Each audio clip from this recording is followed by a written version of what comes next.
Well, welcome everyone to the August meeting of the Delta Independent Science Board. I call the meeting to order. And I'd like to first give an overview of the public comment process. So we take written questions and comments from the public, and you should follow the instructions that are about to be shown on the screen. There they are. But basically there are email options. You can raise your hand. You can send questions via email. And if you're in person anywhere, please complete a comment card. All right, I think that is following our usual protocols that hopefully people know how to access. And I'll start now with the roll call. Please state your name and whether you have any new declarations. Steve. Steve Brandt, no new declarations. Virginia. Virginia Dale. I have two new declarations. I've been elected to be on the Tennessee State Board of the Sierra Club, and I have been asked to serve on the board for Tennessee of the Nature Conservancy. Very good. Okay.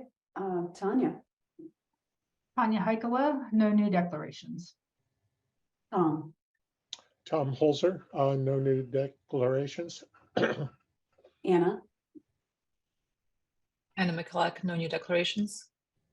Bob. Bob Nyman, no new declarations. Obey. Jayant Abhesekara, no new declaration. Inga.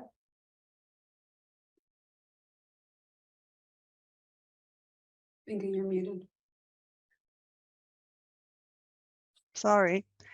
Inga Werner, no new declarations. Great, and I'm Lisa Wanger, no new declarations. All right, moving along. We do have a few housekeeping items, and I'm going to turn it over to Kyra to explain those. Thanks, Lisa. Can you hear me all right? Yes. Okay, great. So this is information for those of you in person at the CNRA building in Sacramento. So in case of emergency, in the event of evacuation, everyone remain calm, take all of your belongings and proceed to the nearest exit out of the building. Staff will gather at the evacuation point at 1615 9th Street, and the public is welcome to join at that gathering point. This is probably more important, but the code for the restrooms is on the whiteboard in the back of the room. It's also posted by the restrooms themselves. So that's it for the housekeeping. Thanks, Kyra. And we do appreciate everyone accommodating this hybrid schedule that helps us be efficient. Okay, so now a quick overview of the agenda. We have 3 ongoing reviews, and we're going to have updates on each of those. We're going to have another seminar in the Decision Making Under Deep Uncertainty seminar series. And today's topic is on the effective use of scenarios. We will be discussing the draft pyrethroid research plan that we may want to make comments on, and then discuss and potentially form the Delta Lead Scientist interview panel. So those are our main topics. Edmund, do we have any public comments on the agenda or other intro? There are none. Thank you. So now we'll move on to agenda item 2, my chair's report. So there's a little bit of news to share. So since the last meeting, we have posted the final versions of the Decision Making Under Deep Uncertainty and the subsidence prospectuses.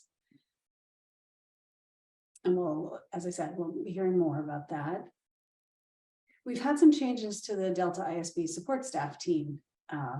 And so I would like to reintroduce to you Dr. Dylan Chappell, who is now part of the Delta ISB staff support team. There's Dylan. I doesn't have his camera on yet. Okay, I'm going to turn it over to Dylan in a second, but first I'm just going to explain that he started in this new role on August 2nd, and he's filling the role left vacant by Karen Kafitz earlier this year. So his official title is Program Manager for the Adaptive Management Unit in the Delta Science Program. And in this role, he supervises Delta ISB support staff and helps ensure that the Delta has staff and logistical and financial support necessary to carry out our legislative mandate. And we've heard from Dr. Chappell before.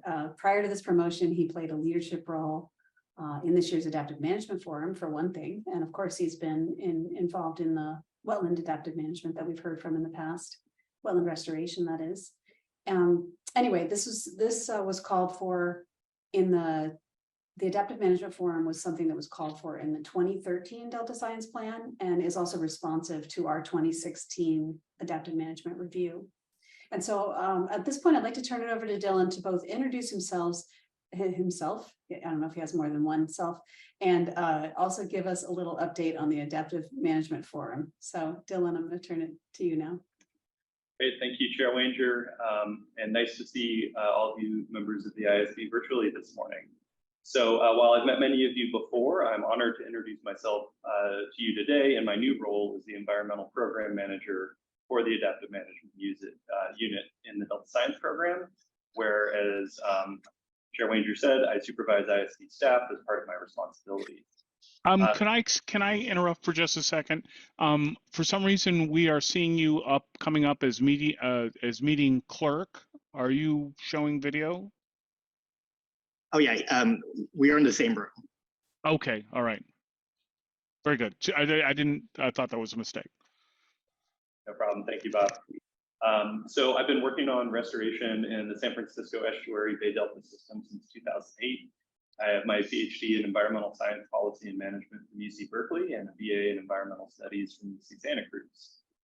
After I completed my PhD, I spent a year in the California Assembly Natural Resources Committee as a California Council on Science and Technology Policy Fellow. And I've been working in the Adaptive Management Unit here at the Council since 2018. So as Chair Wanger mentioned, I've met many of you at various presentations, including a couple of different public field tours, which I've really enjoyed. And I look forward to getting to know you all better in my new role. Just a little more about our unit outside of the ISB. In addition to supporting Edmund and Sea Grant Fellows like Kyra, our unit works on a variety of activities related to supporting adaptive management in the Delta system, using your guidance and recommendations from your reviews. This spring, we hosted the third biannual Adaptive Management Forum, which brings together stakeholders from across the Delta to share knowledge about adaptive management and related issues. This is called for by both the Delta Science Program and the Delta ISB's 2016 Adaptive Management Review. This year's event gave us valuable insight into how governance structures impact the implementation of adaptive management. I want to thank board member Tanya Heikela for helping with planning and serving as a session moderator this year. In the coming months, senior environmental scientist Stephen Elser is working with lead scientist Laurel Larsen to lead part 2 of the salinity management workshop, which will culminate in a 2-day January event, bringing together stakeholders from across the Delta to aid in the development of collaborative scenarios for managing salinity in the system. As described in the Council's letter to you last year, the Salinity Management Workshop can help advance recommendations from your water supply reliability estimation review. We also help support the Delta Plan Interagency Implementation Committee Restoration Subcommittee, bringing together members of the Delta science and management communities to coordinate around the future of restoration in the system. With the upcoming reviews on subsidence and food webs and the ongoing decision-making under Deep Uncertainty series, I'm very much looking forward to working to support the Independent Science Board's critically important independent work on the issues facing the Delta. That's it for me.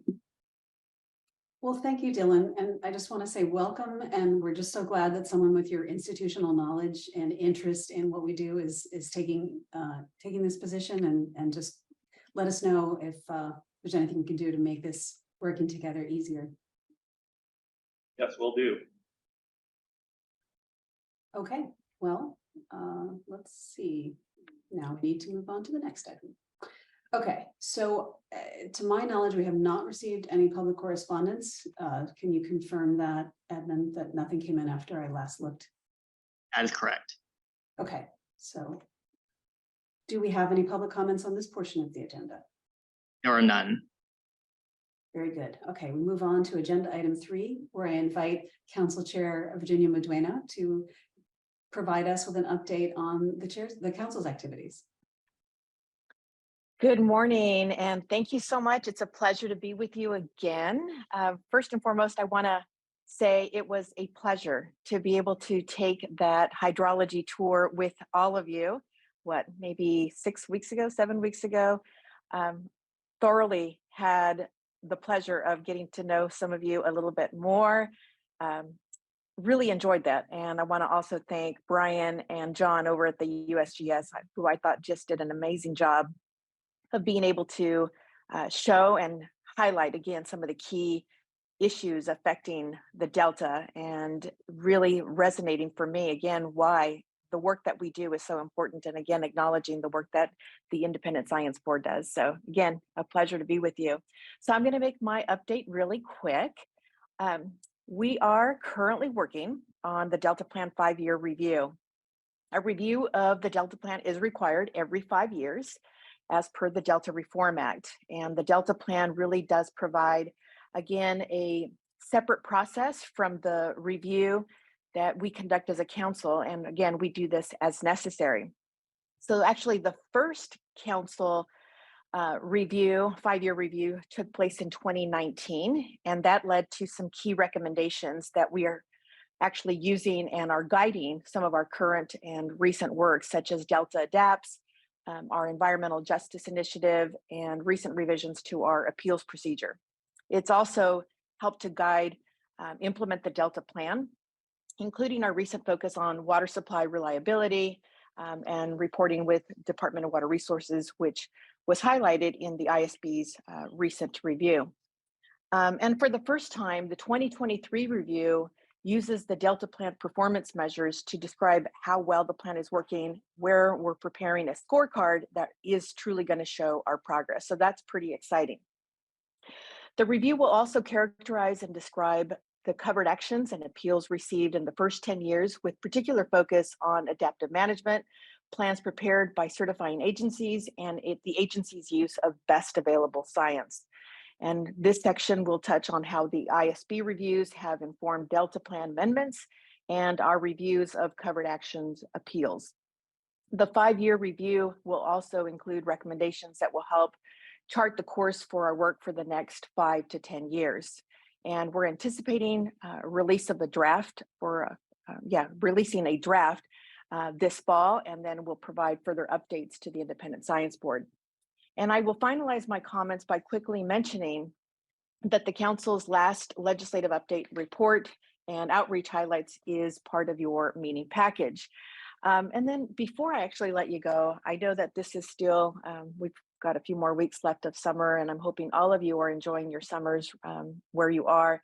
I actually had the pleasure of traveling to Croatia not too long ago, and fell in love with the Croatian people, the Croatian culture, but also had the good fortune of traveling into Dubrovnik.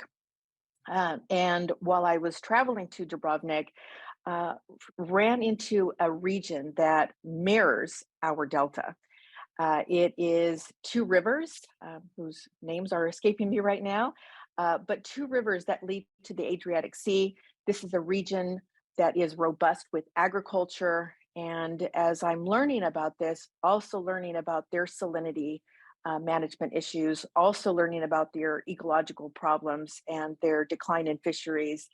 And because this region is the lifeline, if you will, of agriculture for the entire country of Croatia, I thought, wow, wouldn't it be great if we could actually learn from one another? And so I had this idea, this wild idea, that we should have sister regions of deltas similar to ours, so that again, we could measure best practices, look at, again, benchmarks that they're setting for themselves. And I'm not just looking for another trip to Croatia. I just really see the genuine opportunities that exist in being able to learn and research from other areas. And so I just wanted to share that with all of you. I thank you for your time and always welcome questions, which I'm sure one of our very talented and dedicated staff members are part of this assembly and can assist me in answering any of your questions. And before I go, congratulations to Dylan Chappell. I think that he is just amazing, very dedicated, and I know he's going to do some great work. So with that, I'll wrap up my comments. Well, thank you so much, Virginia. And I have to say, I love this idea. I also similarly love Croatia, and not just to get a trip there, but would also think that we could learn a lot. Yeah. Well, because, the climates are similar and most of the US does not share the climate. And so it makes a lot of sense to me. Do any board members want to have any questions for Virginia or any comments? Yeah, Tom. Yeah, Virginia, I'm curious, does the Delta Stewardship Council get visits from, I'll call them potential sister deltas? Yes, to potential sister regions. You know what? Not that I'm aware of, Tom. And, in exploring this item even further, it's really started to spark some interest with other agencies saying, you know what? Had no idea, had absolutely no idea. And so if we could take a look at other regions, across our country, across the globe, if we could adopt something similar where, we have sister cities, we have sister counties, wouldn't it be great if we could adopt, again, sister Delta regions, if you will? And again, as we start to look at how climate change is affecting us, but it's affecting everybody across the globe, it'd be great to see what others are doing simultaneously, if you will. Yeah, because I've seen several articles in the paper over the last year or two that one of them that I remember fairly prominently was the Netherlands addressing their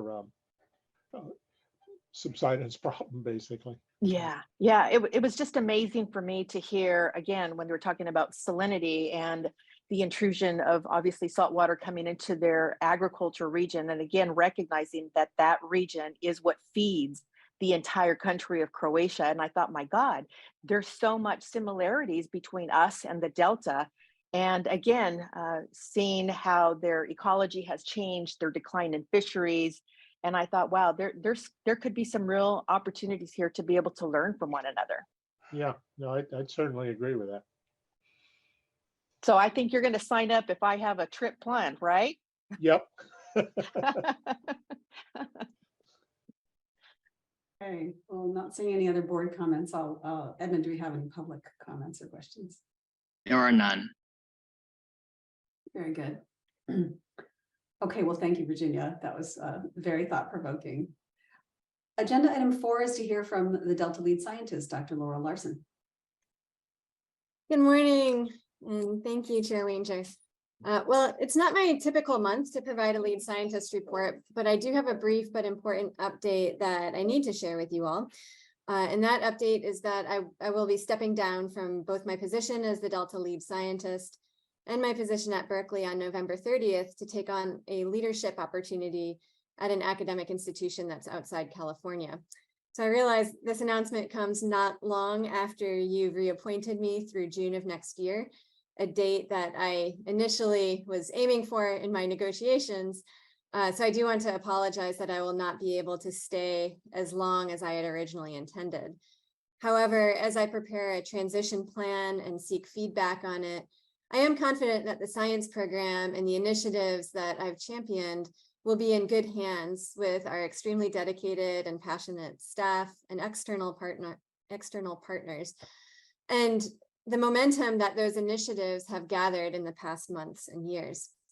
We do not yet know whether it will be possible to bring on an interim Delta lead scientist, but we are also working on that possibility. So this is by no means my last meeting with you, but I do want to thank you all sincerely for what you've taught me in the science community and your truly visionary insight and feedback. I've enjoyed working with you and have grown tremendously in this role. And I will also enjoy watching from afar how you and the California water community chart a course that I hope will serve as a model for the rest of the world, really, on how to advance the best available science and ensure that it serves the needs of decision makers in a way that promotes adaptation to the rapid changes that now fill our news feeds constantly. So I promise to be brief. I think I'll just end here with a simple thank you and leave it at that for now.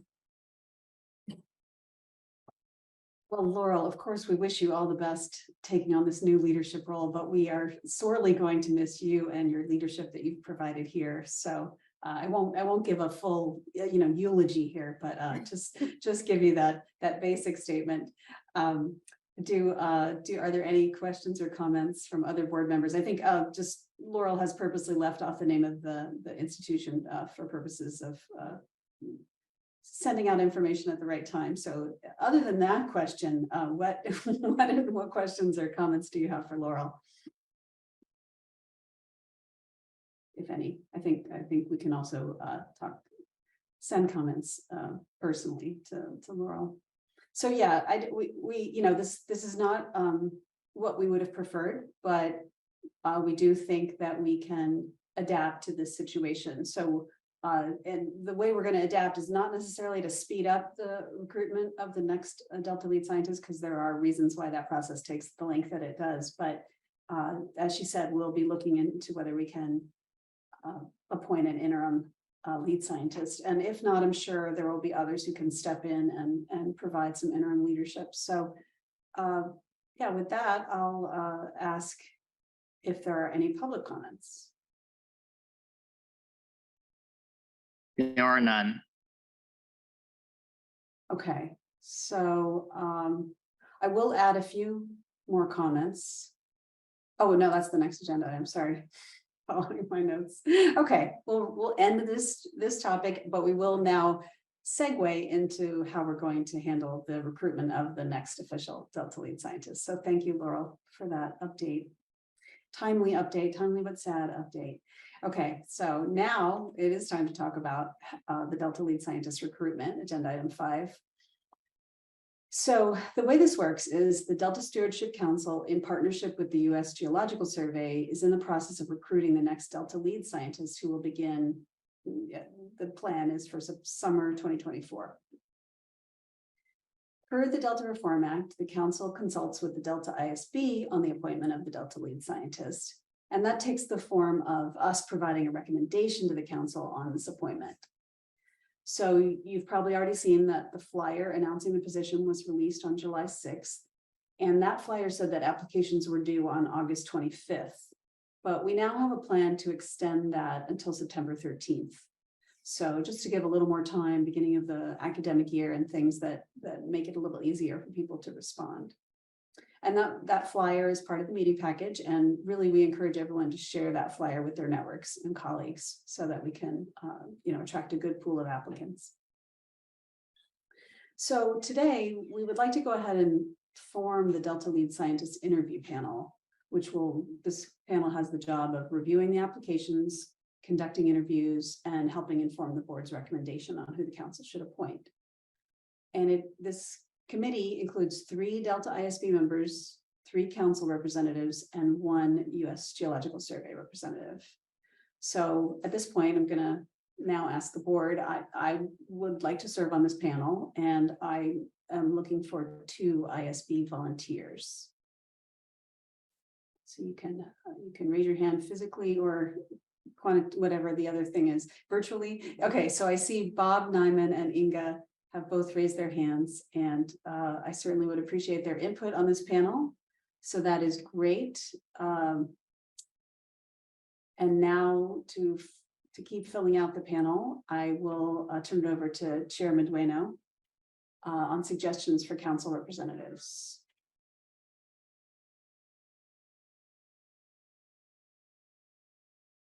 Chair Medueno, did you know I was going to do that? There she is. Oh, here I am. Yes, so my recommendations at this time are myself as the chair, one of my council members, which is going to be Julie Lee, and our executive officer, Miss Jessica Pearson. That sounds great, Chairman Medueno. So we will, and then also the remaining position is with the U.S. Geological Survey, and they have informed us that Dr. Mike Chudkowski will be the liaison to our Delta lead scientist interview panel. So now, in my role as board chair, I would like to officially form the Delta lead scientist interview panel with these members, and I'll first open it up to the board to see if there are any comments. And I do appreciate Bob and Inga stepping up.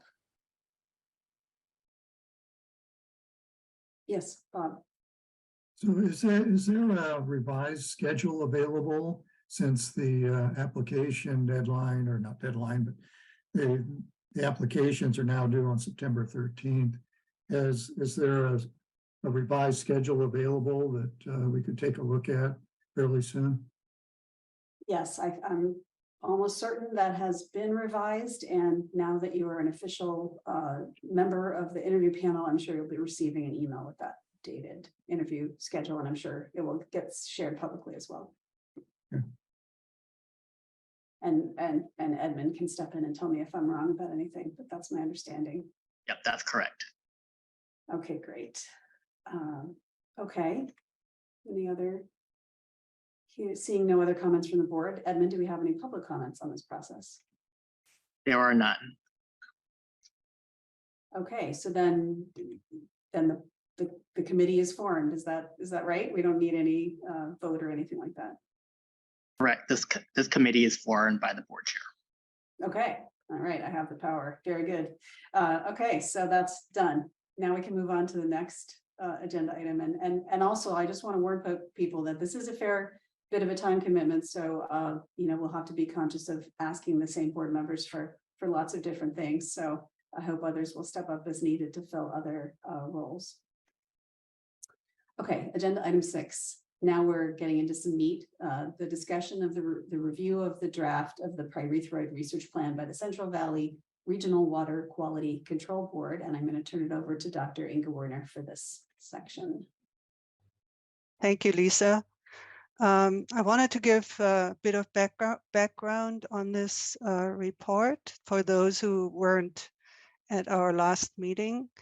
So this report comes from the Water Quality Control Plan that was adopted by the Central Valley Regional Water Quality Control Board in 1975, and a subsequent amendment of this plan in 2017, which established the Pyrethroid Control Program. So this program includes a conditional prohibition which does not allow pyrethroid discharges at concentrations above specified aquatic life protection-based concentration triggers. That's a mouthful. Unless the discharger is implementing a management plan to reduce pyrethroid levels in their discharges. For those of you who do not know what pyrethroids are, they are a group of insecticides that are highly toxic and that are a group of pollutants of concern in the Delta. So, however, the regional board found that adequate information was not available at the time to establish numeric water quality objectives for pyrethroids. Therefore, the Pyrethroid Control Program included a provision that the regional board will work with stakeholders to develop a pyrethroid research plan. This plan describes research to inform future iterations of this control program. So the draft pyrethroid research plan was released on July 21st, and comments are due in September, on September 18th. At our last meeting, we discussed whether the Delta ISB should provide feedback during the public comment period. Bob Nyman and I agreed to look into this some more, and we both agreed that the board review would be useful. There is interest to look at this plan since the amendment and resolution that led to the development of this plan listed the Delta ISB as a coordinating entity, and the regional board indicated in the past that the development of this plan should be informed by or help address the Delta ISB recommendations from the Delta ISB's water quality review, which was done in 2018. So on August 1st, the regional board organized a public meeting to present the draft pyrethroid research plan. I wasn't able to attend, but Bob Nyman was there, and I would like to pass the word to him to give us an overview of what he heard. Bob? Great, thanks, Inga. I guess first of all, I'm going to have to refer to my notes. It's been a couple of weeks since the meeting, but hope you don't mind. But the Water Board did present a nice overview of the plan and a slideshow. And I don't know if that's been circulated to all the board members or not. if it has, I would encourage you to take a look at it.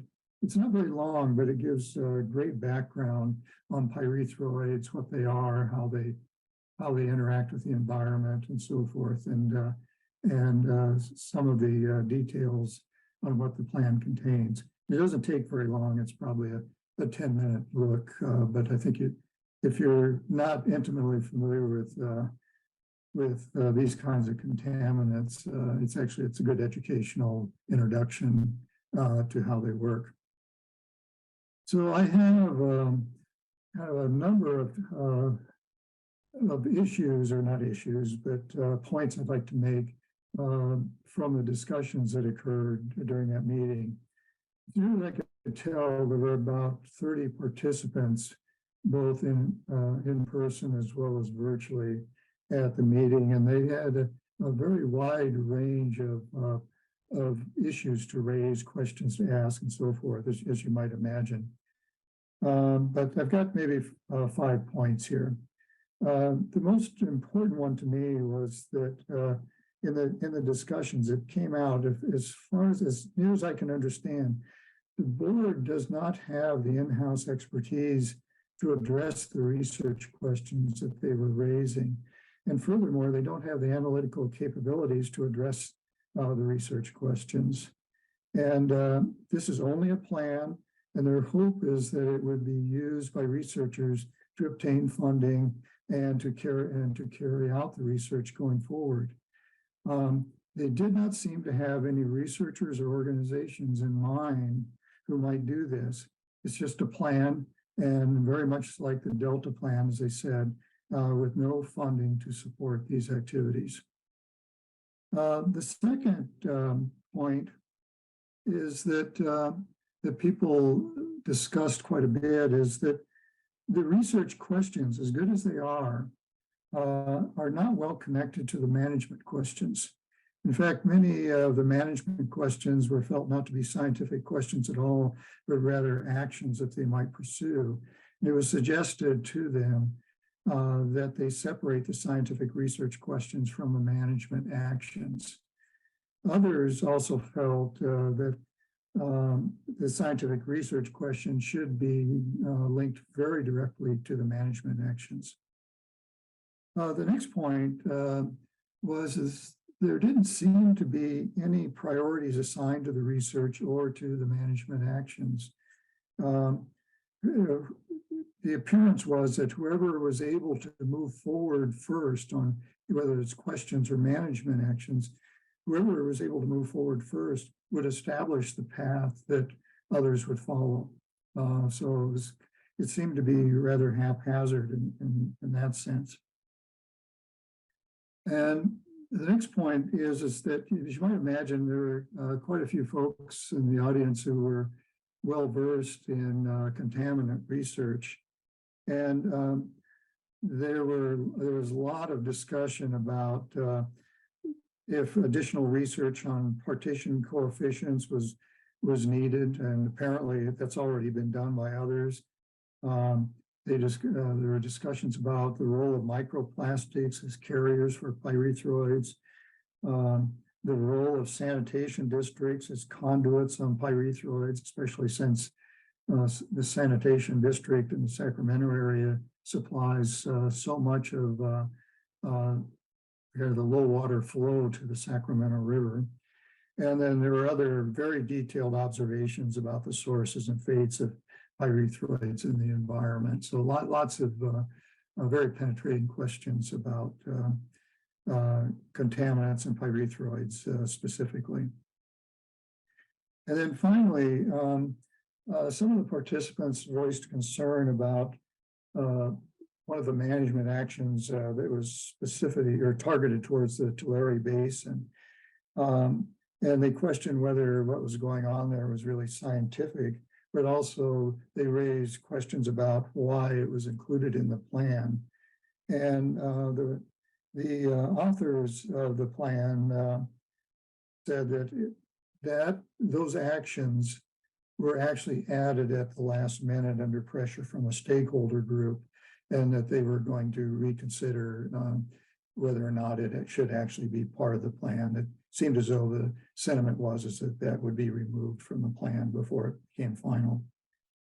So anyway, those are, like I say, my very succinct summary of a very wide-ranging discussion about pyrethroids in the plan. And in closing, I would say I kind of came away, feeling that there was still a lot to do. Oh, one last thing I should mention too is that there was a question or two about the role of adaptive management, and I think that's something that we as a board can come back and revisit when it's appropriate. So anyway, so thank you for listening, and Inga, back to you. Thanks very much, Bob, for that one. That overview, that was very interesting. So I would like to come to the discussion part of this now, of this research plan. We had put out a number of overarching questions. Oh, yeah, I should probably ask if there are questions. Obi, we can't hear you. Okay, can you hear me now? Yes. I also reviewed the presentation and also read the document. This is not my primary area of expertise, but I have a couple of comments, along with what Bob Nyman actually mentioned. I think it provides a nice summary of sources and implications of these, pyrethroids. But a couple of points I observed, they highlight the management questions in the document, but like Bob said, there was no clear linkage of the research plan for addressing the management question. That was my primary observation. And I don't know if that was the purpose. It seems like the research plan is designed to address some fundamental research questions, which, if that is the case, it should be made clear in the plan itself. And the other observation was that there is a provision in the regional program or the program itself that the board will work with the stakeholders to develop the research plan. I did not see any clear indication that there was a coordination with the stakeholders to develop the research plan. And finally, I observed that there's not enough baseline data to monitor the changes that might happen with the implementation of management actions. That was also not very clear. So otherwise, it provides a good summary, but it seems like more like a concept document, but no clear linkage to the management questions that have been posed, I think. They were my observations. Thanks so much, Obi. That brings us to the discussion that you already touched on, the questions I put out there, or we put out there. So I can just read them again so everybody is informed. So the first one was, does the research plan optimally address management needs? And you already alluded to that. Second, will the research plan adequately address open questions concerning ecosystem effects of pyrethroids? And then how will research efforts be coordinated with other agencies? You touched on that one also. The fourth goes towards more of the science and the quality of the science. Is data management, including quality assurance, part of the plan? And these questions really come also from reading the water quality report of the DISB from several years ago. So I would like to ask the other members also to mention what they felt, if the plan was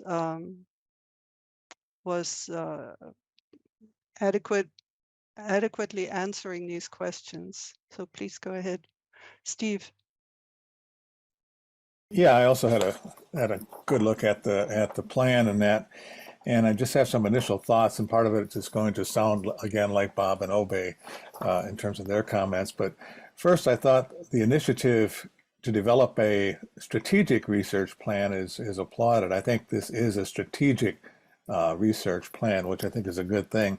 The plan seems to, the basic elements of the plan aligns pretty closely to the basic recommendations we made in our water quality review recommendations in terms of looking at assessing the impact of chemical contaminants on the ecosystem, understand the interactions with the contaminant and other stressors, time and space coverage, collaboration amongst agencies, and data management. Those are all elements that were included in that strategic plan. It seemed to do a really thorough job of the literature review of some of the basic issues and identified information. The identified information gaps really seem to be right on target.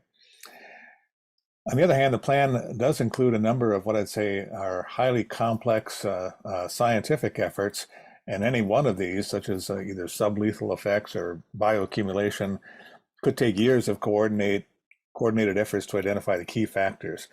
The question I had is, how will this be funded? Are there cost estimates? And how will this research be prioritized? What is the prioritization scheme? I also thought that there was needed a stronger linkage between management needs and research, as well as with monitoring. So this research needs to be coordinated with the management needs as well as with monitoring programs. And maybe an adaptive management framework should be recommended as really a useful way to help set some of the priorities and linkages or evolution of the plan as one goes on.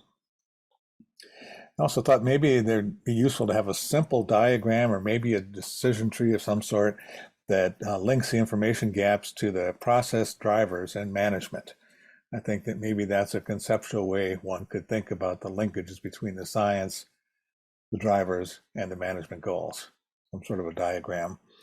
And then the last one was a question, are there other research plans for other contaminants, either in the Delta or elsewhere, that might provide a useful model for this approach?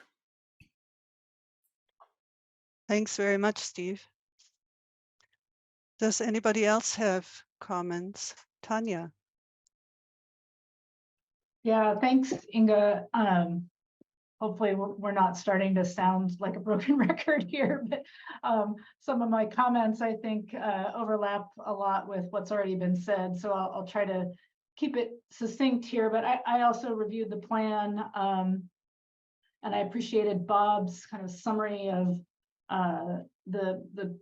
the presentation he observed, and have some thoughts on one of Bob's comments as well that I want to get back to. But overall, my impressions of the plan were very similar, again, to what's already been said, that lays out some really interesting and seemingly important research questions and empirical gaps around pyrethroids. It's not my area of expertise, so I don't want to comment specifically on those, but it does seem that there really needs to be a clearer articulation of the plan itself for how this research can inform the management questions, which I know has already been said, but what are some of the timeline issues with how this will inform management questions? Some of these things, some of these research questions seem like really long-term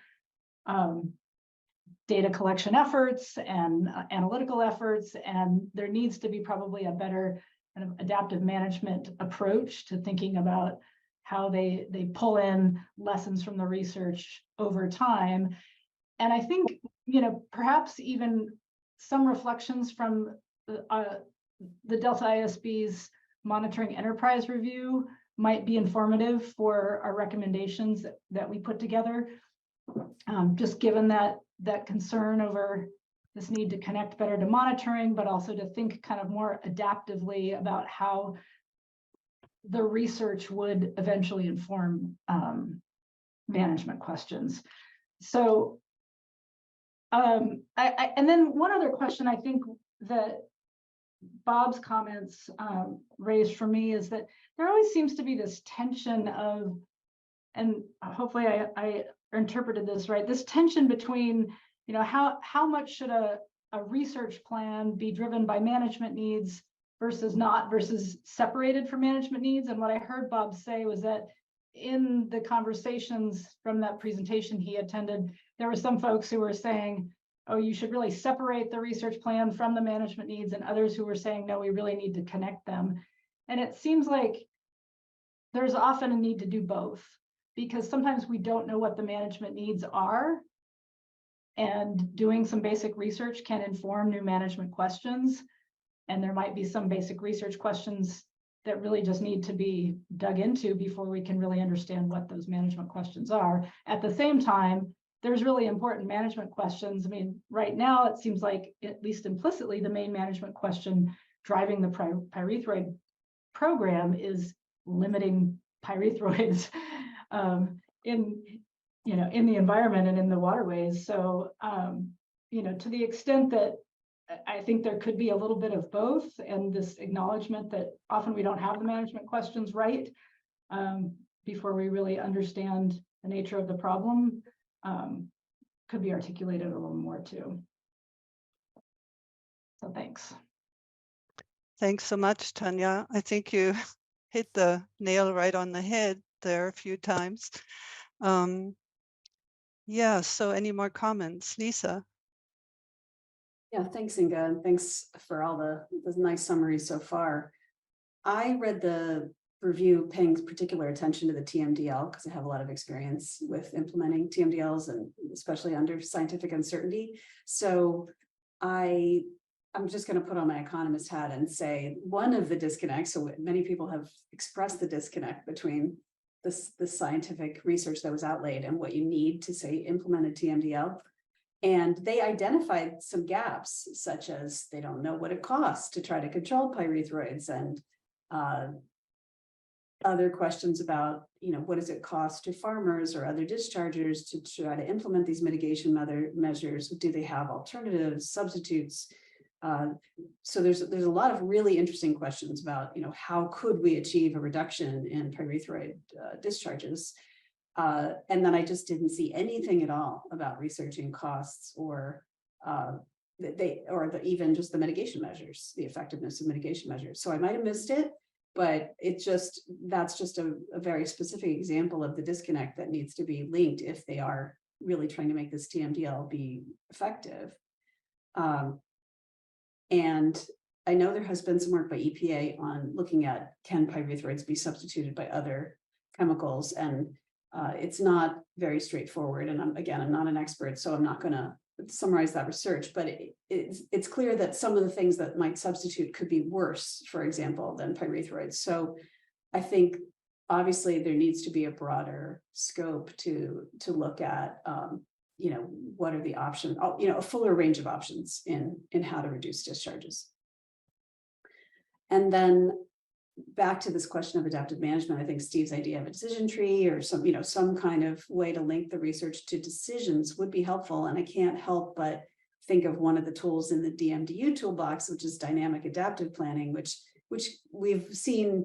We probably haven't seen any presentations on that yet. We will get one in the future. But in my experience with it is you make some interim decisions while you wait for more information or for uncertainty to become more clear. This seems to be one of those cases where they should be thinking about what can they do in the short term, given the known harms that then could lead to better information in the future and better management strategies in the future. And I think this links back to the monitoring point as well. So can you implement this in a way that gives you the opportunity to test effectiveness while you figure out, create incentives for monitoring while you continue to develop a more rigorous TMDL. So those are just putting a little more meat on some of those comments, but I agree with the comments to date. Thank you, Lisa. Again, a really valuable perspective on this plan, I think. Any more comments? Tom. I just wanted to, I guess it's third or fourth, the comment on priority for the research. That was the main. I know nothing about pyrethroids, but what really struck me in the research plan was that the knowledge gaps seemed to be so broad that it just wouldn't be feasible to do all of it in a timely way. And so I think a lot of what we've been talking about are sort of the elements that would go to prioritizing it.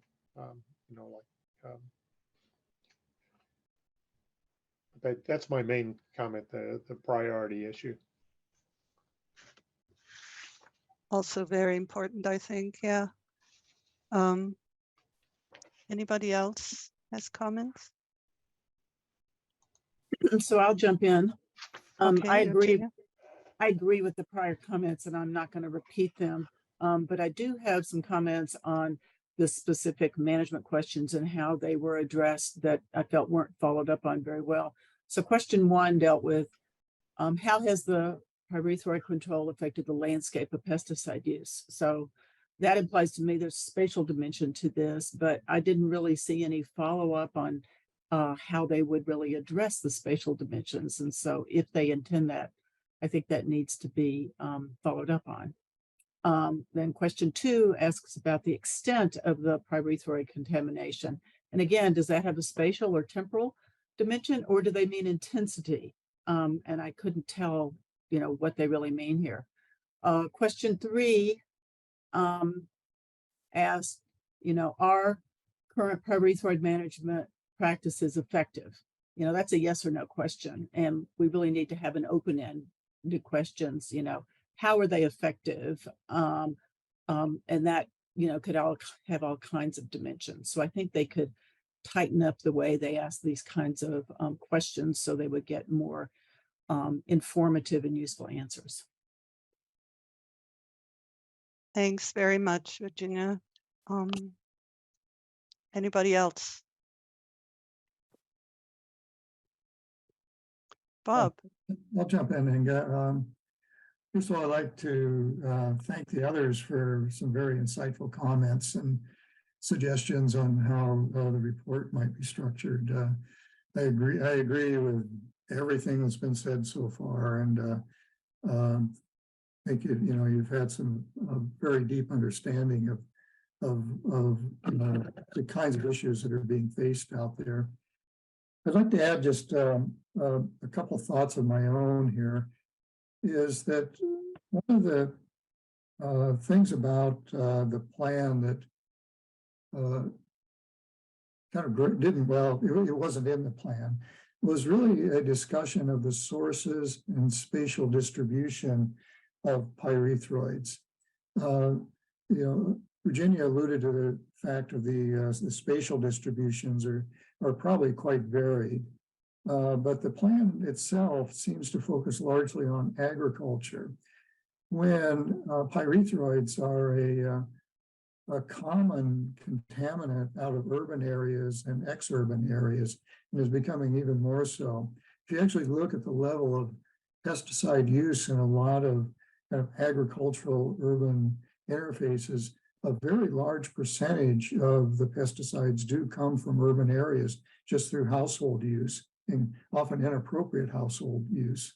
And that's never really addressed in this plan at all. And I think it's going into the future, it's going to be more and more of an issue as the Delta becomes more densely populated. So anyway, I see that as one of quite a few issues that they're going to have to address in a revision. And then my final comment is this, is that I see the pyrethroid issue as, in a way, as kind of a template for the ISB looking at contaminants in more detail in the future. This one is certainly, I think, going to become quite visible, but there's many other contaminants out there that are being used, and in ways that their effects are in ways that we don't fully understand. And it's going to have long-term effects both on environmental conditions as well as human health. And it may be something, I guess I would urge the ISB members to think about it more deeply in terms of us having something really to say about it in the coming years. Because today it's pyrethroids, but it's only because it's visible at the moment. There's a lot more going on out there. And we should probably, lift up the covers a little bit and look at some of the other things that are going on. So I'll leave it at that. Thanks, Inga. Thank you very much, Bob. Do we have any more comments? Doesn't look like it right now. Yeah, I would like to add, I already expressed a few or commented a little bit at the last meeting, but I would like to add that I agree with all of your comments. I also have concerns regarding the timeliness of the measures that are being taken. As Steve said, the research proposed is very, very broad. It will take many, many years. And there were questions raised whether it's really necessary or not to get these water quality criteria, for lack of memorizing the full term that they use, established. And also, when Virginia said earlier today that we should also learn from others in the world and learn from each other, I am currently in Switzerland, and I talked to some of my former colleagues. The European Union, consisting of 27 countries, has last fall agreed on water quality criteria for a number of pyrethroids, and they will become legally binding next year, probably. So maybe we could learn from them as well. Pyrethroids are not just a California problem, they are used worldwide, and other countries are also, thinking a lot about what to do about them. So it might be a good idea to look beyond the Delta in this case as well. Do we have any more comments? No? Maybe then I can give you an overview of the timeline and the next steps. So we discussed this plan today. Bob and I will submit a draft review for discussion at the September meeting to staff on September 7th. And then on September 14th, we will discuss the review at our meeting. And the final version needs to be submitted by September 18th. So the timeline is fairly tight, but I think doable. And that concludes our discussion of the plan for today. Thank you so much for your input. Do I need to ask for public comments, Edmund? Yeah, let's do that now. Thanks, Inga. So yeah, Okay. let's see if we have any more discussion based on the public comments. We have one public comment from Deirdre Desjardins. Deirdre, you have the ability to unmute your microphone. Thank you. Yeah, I really appreciated the discussion. And I think that Health Independent Science Board's attention is going to be very helpful. I did want to point out that the predecessor to the Delta Reform Act and the Delta Stewardship Council was the Bay Delta Authority, created by the CalFed Record of Decision and the Bay Delta Science Program. And water quality improvement was a cornerstone of the CalFed Record of Decision. And when I traced what happened with the water quality component, the first 7 years of the program was all spent on studies, and then they were going to get to implementation. And then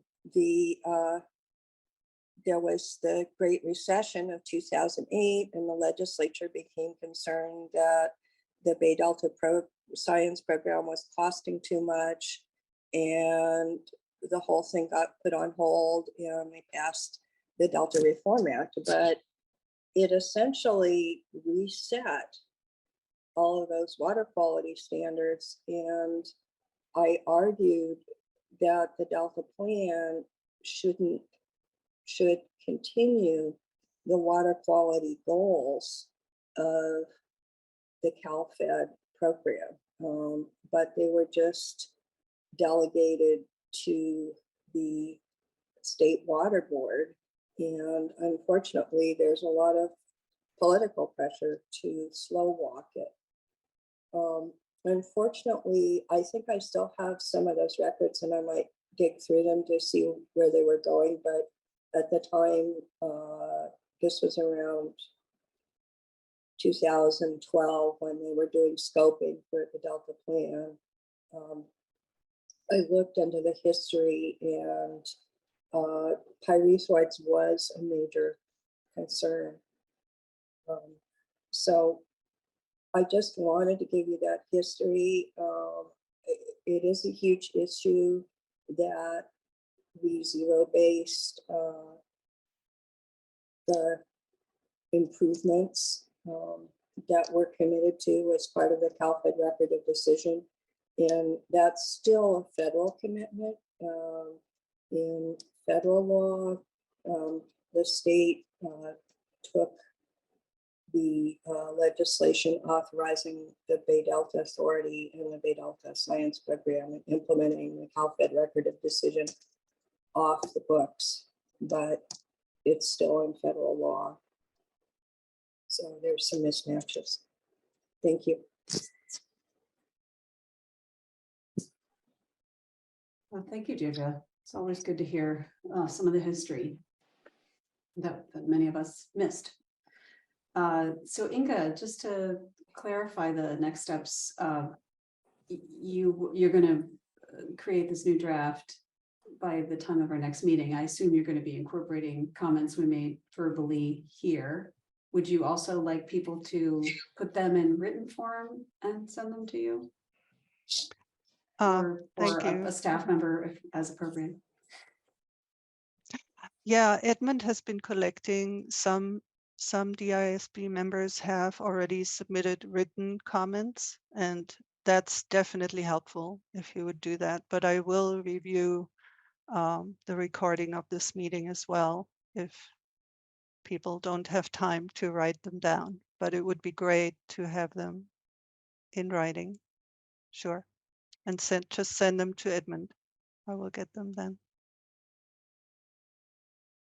Sounds like a good plan. Okay, and maybe some people already have, I have not, so I need to write down what I said. We need yours too.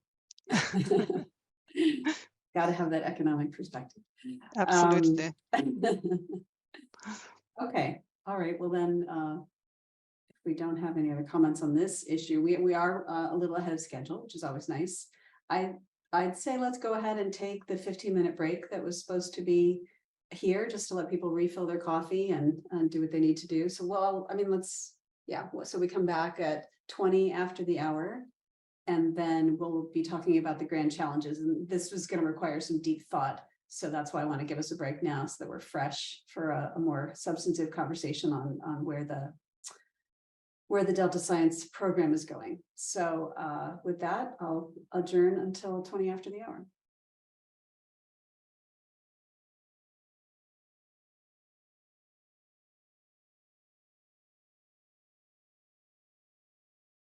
We are up and running.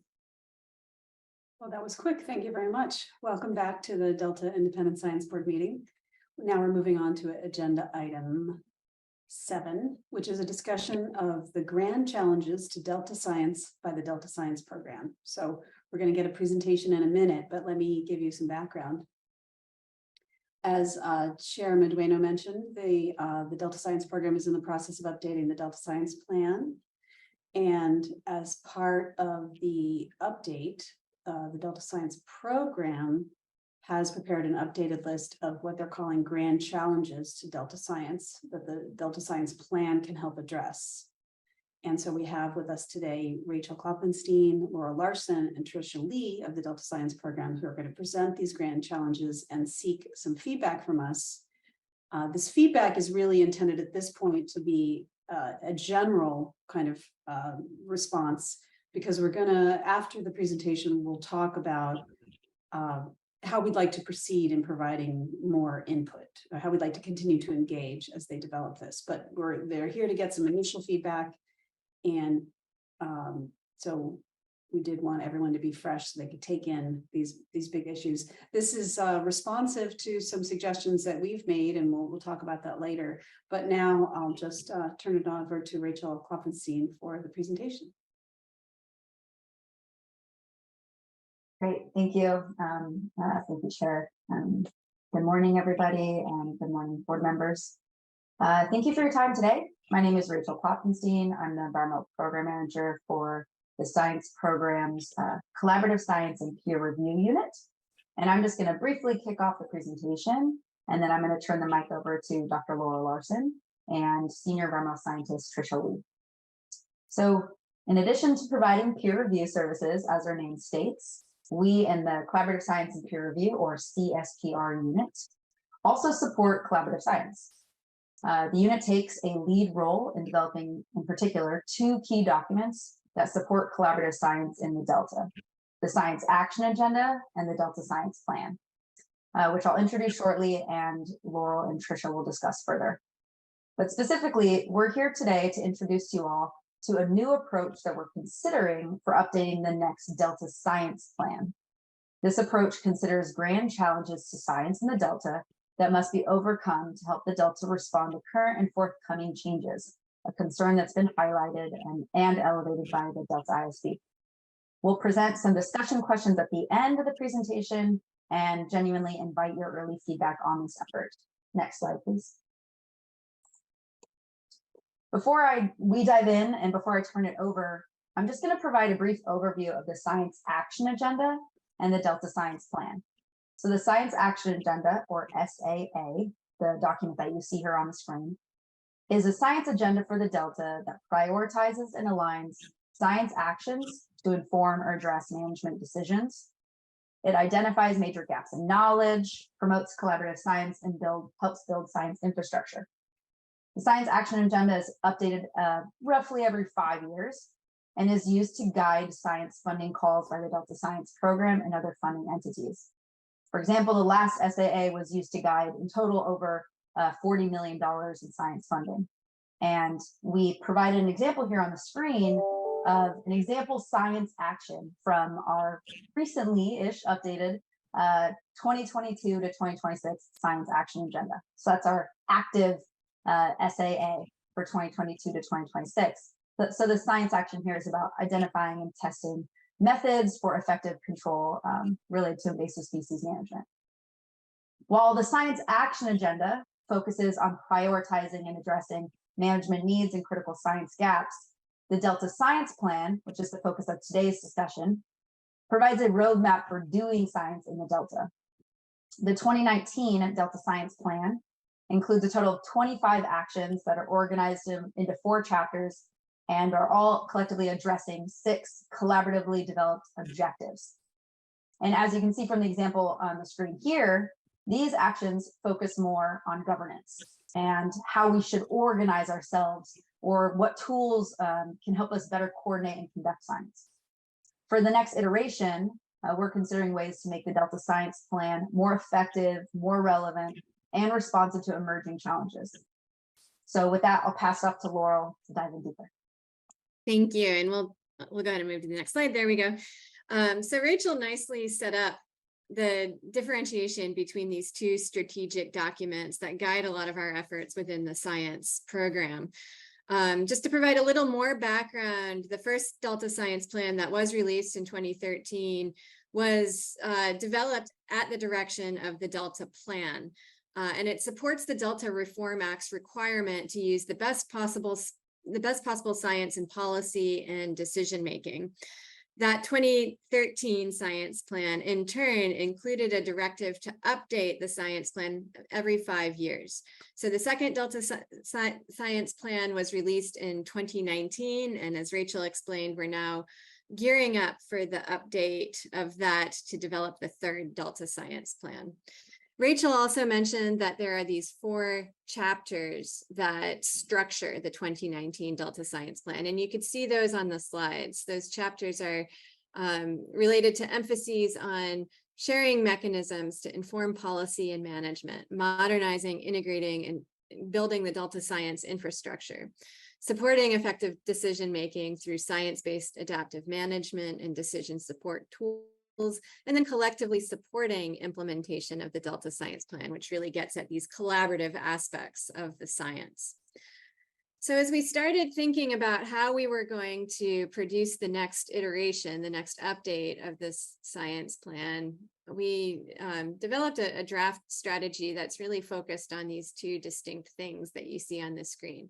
First of all, reviewing the 2019 Delta Science Plan progress as a way of identifying gaps that still remain that should be carried over into the update to the Delta Science Plan. And then the second one that we've been spending a lot of time on is really curating a set of grand challenges from reviews of the literature, from reviews of products that the Delta Independent Science Board has produced, and then also through the process of seeking feedback from the community. And we're thinking of using these grand challenges as a way to frame and structure the next Delta Science Plan. So far, we have workshopped this grand challenge concept internally with the Delta Science program. We've had 2 internal workshops to get feedback on them internally and internal buy-in before bringing them to you today. And today we're looking for general feedback from the ISB. We're looking at how this effort and these grand challenges are connected to your ongoing efforts, including potentially the science needs assessment. And we're also looking for feedback on our overarching approach. We'll go to the next slide now. So I'm going to provide you with some insight on how we went about curating this set of 4 grand challenges that Trisha will get into the details about a little bit later. But first of all, I do want to acknowledge that this approach was really inspired by and also builds off of a paper on grand challenges by former Delta lead scientists that came out in 2015 in San Francisco Estuary and Watershed Sciences. And this is a paper that's entitled Challenges Facing the Sacramento-San Joaquin Delta, Complex, Chaotic, or Simply Cantankerous. I like to credit this paper with really widespread use of the term wicked problem applied to the Delta. That paper described the Delta as a wicked problem that cannot be solved in the traditional sense, but it can be managed with appropriate knowledge and flexible institutions. And then some of the other specific challenges that that paper pointed out are that water rights allocate over 500% of average annual river flows, but the solution is not as simple as just this binary flow versus fish consideration. It also called attention to the multiple interacting stresses on ecosystems, including climate change, invasive species, geomorphical changes, and contaminants, and pointed out that those changes often interact in non-limited or in nonlinear ways, and it can be challenging to determine the trigger of any one particular event. It also points out that ecological responses to changes in the environment are uncertain, and there is an insufficiently unified vision for the Delta. So this was actually one of the papers that we took into consideration in our process, and we wanted to build from this concept to capture grand challenges as they currently stand in the Delta today, recognizing that this paper is now 8 years old. So next slide. So to embark on this process of identifying grand challenges, we went to the literature and we reviewed 32 documents in total, including many ISB products, some of which you see on this slide. In going through these documents and identifying them, we wanted to look for documents that, were subjectively visionary. They are high level, strategic, focused on broad sectors of the Delta science community. And we wanted to put some boundaries on this process too. And so one of the boundaries that we put was a temporal boundary. The literature review used the 2007 Delta vision blue ribbon task force report as the earliest document. And then we considered material published after that report to really be representative of this modern Delta science era. We also turned to the National Research Council and its definition of grand challenges as a motivator here. So to qualify as a grand challenge, a problem must be compelling for intellectual and practical reasons and offer the potential for major breakthroughs in science or science governance. In other words, it has a high potential for impact on the way that we do science in this community. And then in addition, that grand challenge should be feasible to address given current capabilities and assuming a significant infusion and investment of resources. So next slide, I'm going to turn it over to Tricia, who then is going to talk about the grand challenges. One of the other things I didn't mean to say here is that from these 32 documents, we identified individual challenges that were called out by the authors in different rows of a spreadsheet. And then we went through a collaborative process to unify some of those very specific challenges into grand challenges by looking at the themes that they covered. And that's how we arrived at the 4 challenges that Tricia is now going to present to you. Thanks, Laurel. Let me get the slide up. Okay, so thanks, Laurel. So good morning, members of the board. I don't know that I've met all of you yet, so I just want to quickly say I'm Tricia Lee. I am a senior environmental scientist in the Collaborative Science and Peer Review Unit. And I'm also going to be the lead staff for updating the Delta Science Plan. And Laurel just provided this really excellent overview of how we were able to identify the first 3 grand challenges. And I'm just going to walk through how we have currently scoped those grand challenges, and then walk through some other next steps. So the first grand challenge states that scientists and managers must anticipate a world in which environmental conditions and regulatory constraints may be fundamentally different from those faced today. We know that long-term change is happening to create a novel ecosystem, and that we're going to be facing novel regulations as we manage this novel ecosystem. We're also experiencing this shift from managing for individual listed species and individual water quality threats to managing more for ecosystem function. And we also, through this literature review, identified this need to increase coordination across the watershed and the estuary. Through this, forming this grand challenge, we also identified that there are some tools that are emerging for management, such as scenario-based approach to management, which is use of modeling to project how management strategies can interact with future environmental conditions, as well as horizon scanning for future challenges that are not yet present. The second grand challenge states that rapid environmental change is incommensurate with the pace of Western science, requiring decisions to be made under great uncertainty. We know that environmental change is accelerating and that this is being punctuated by more frequent extremes. We also recognize that the Delta science really needs to be nimbler to be able to address this challenge. And some opportunities to do that would be increasing rapid response funding to be able to be responsive to quick changes in the environment. We also included that we can increase our capacity for modeling. This would allow us to have, and also to do adaptive management experimentation. And this would allow us to potentially slow the pace of environmental change. Minimizing surprises through investment in tools that anticipate future conditions, and also expand our capacity for decision-making under uncertainty. And then the third grand challenge that we identified through the literature review states that flows of scientific information remain decentralized and poorly connected to policymakers and many human communities with stake in the Delta. We recognize that there's this lack of bidirectional flow of information amongst scientists, policymakers, and stakeholders, which imposes barriers to adaptive governance and is detrimental to public trust. Additionally, there are missed opportunities to draw direct connections between scientists and policies, which can have cascading impacts to public perceptions and trust building. We need to increase information flows to and from actors with a science interest who have been historically excluded, such as tribal communities, and non-governmental organizations, which is vital for establishing public trust in policy, achieving implementation, and bolstering the resilience of social ecological systems such as the Delta.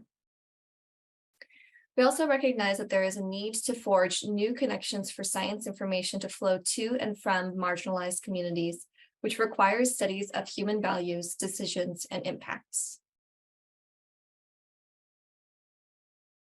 Now, our fourth grand challenge was kind of formed outside of the literature review, and this is predicated on the recognition that due to historic siloing of information sharing amongst differing ways of knowing, for example, traditional knowledge, there's a lack of valuation, understanding, and integration of non-Western science into decision-making. And this comes from our recognition that this literature review was conducted by those of us inside the science program who are trained in a Western science format, and also the literature review was limited to publications that meet the requirements to be released in scientific platforms. And we recognize that environmental and social justice entities, including tribes and vulnerable communities, have worked for decades to be included in governance for their communities. And I wanted to explain kind of where our thinking is on how this is a grand challenge that's a little bit different from the others through this concept of known knowns, unknown unknowns, and known unknowns, which is a framework that's often used in national security. So if you didn't catch what I just said, known knowns are these challenges that we identified through the literature review. They're documented in Western science literature, and we are able to capture that kind of detail to be able to craft those first three grand challenges. There's another type of potential challenge out there called an unknown unknown, which is just something we do not know and we cannot know at this stage. So we cannot account for them and we cannot incorporate them into any kind of ability to make decisions because we do not know that these challenges exist. But this Grand Challenge 4 really falls under this known unknown concept. So we recognize that this is a challenge for the science community, and we very much feel that we do not fully currently capture this information when we're making decisions. So we know there is a challenge, but we do not know how well it is captured for being able to make decisions. So Laurel also mentioned that there was the literature review, and then we also worked with the Delta Science program through some workshops to be able to tap into an additional data pool, for example, to be able to further refine these grand challenges.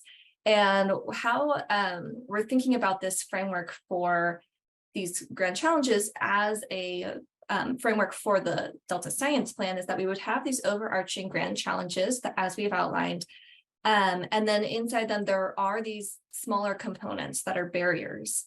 And what we might be able to do is then have some kind of action or tool that is able to address that barrier, thereby addressing the overall grand challenge. So we worked with the Delta Science Plan to identify where they see barriers to addressing these grand challenges and the work that they do to provide us with a better, more comprehensive scope. And one of the ways that we did this, I'm just showing you an example of kind of what we were thinking of and how we were able to have this conversation. We had discussions around the individual grand challenges. So for example, we have Grand Challenge 2 work copied here in the center. And then each bubble around this central bubble, which describes the Grand Challenge 2, is a barrier to the Grand Challenge that was identified through these conversations. So, and some of these have even smaller bubbles, and these all are just like refining the resolution that we have on discussing these bigger barriers to the Grand Challenge. So, like I mentioned, this is just a way to collect more qualitative data to add to the information that we had collected through the literature review. And so what this might be able to look like as we get into fleshing out the Delta Science Plan is that we would have these sections that would be these overarching Grand Challenge concepts. So for example, Grand Challenge 2 states that rapid environmental change is incommensurate with the pace of traditional science, requiring decisions to be made under great uncertainty. And one of the barriers standing in the way of the Delta science community addressing this grand challenge is the unknown that we're facing with frequent extreme weather. And some tools or some actions that the Delta Science Plan could call for are further support for tools to move us down the path of understanding extreme weather. Things like increasing our modeling capacity through the modeling collaboratory and increasing our capacity for decision-making under deep uncertainty. So our next steps from here, we plan to take what we hear from our discussion with the ISB here today and integrate it into our findings and work with the grand challenges. And then we also hope to continue discussions with additional internal, external groups as we are further scoping out these grand challenges and the concept for using them as a framework for the science plan. We are also hoping to have a more public discussion in fall 2024 at the Bay Delta Science Conference, and then aim to release the draft Delta Science Plan in 2025. So thank you all for your time and for listening to this presentation. I know Chair Wanger said that it's a lot to take in, and although we did show some initial scoping ideas on the grand challenges, we're hoping to kind of zoom out from that detail at this time, and hoping that you'll offer feedback that's more focused on the use of the grand challenges as a framework for the Delta Science Plan. Some specific questions that we have is that, the literature review that we did was really rooted in the Delta, and maybe you have some grand challenges that you're seeing in other systems that we should learn from. And also to know if there's other relevant ISB efforts that we should be aware of as we're conducting this work, and if there's any connections to the science needs assessment, and also discuss how ISB would like to continue to be engaged in this work as we go forward with it. And with that, we'll take any questions or discussion. Well, thank you for that great presentation. And look, the board cannot wait to make comments. So let's just dive in. Bob, what you got?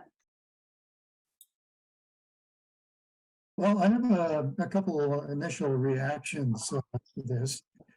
First of all, I like the idea of the grand challenge, that it has been used very effectively, perhaps more in the international arena over the last couple of decades. If you look at programs at UNESCO, you look at conservation efforts that have been ongoing in Europe surrounding aquatic biodiversity, it's very effectively there.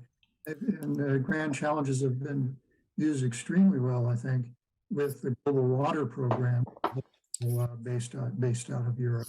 And so there's a good precedence, I think, for going ahead with the idea of using grand challenges as a framework for shaping future plans.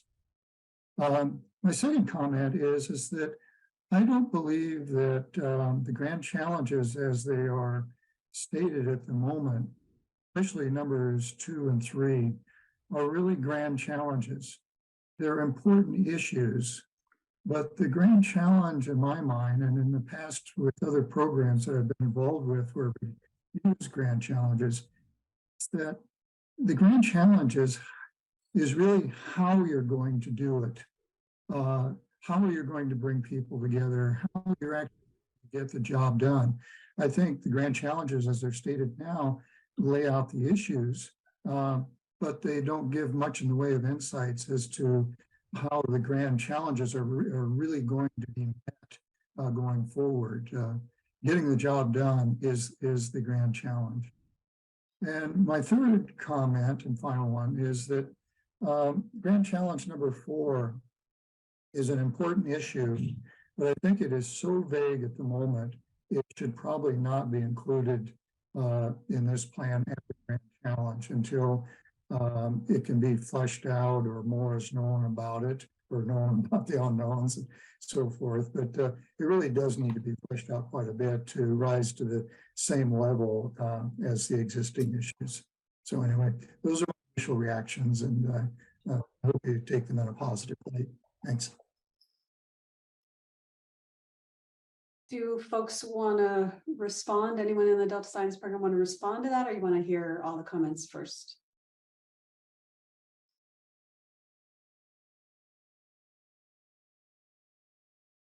I do want to respond, but I suspect that there'll be common themes. So maybe we can just go in the order of hands raised, and I'll raise mine as well. Okay, all right.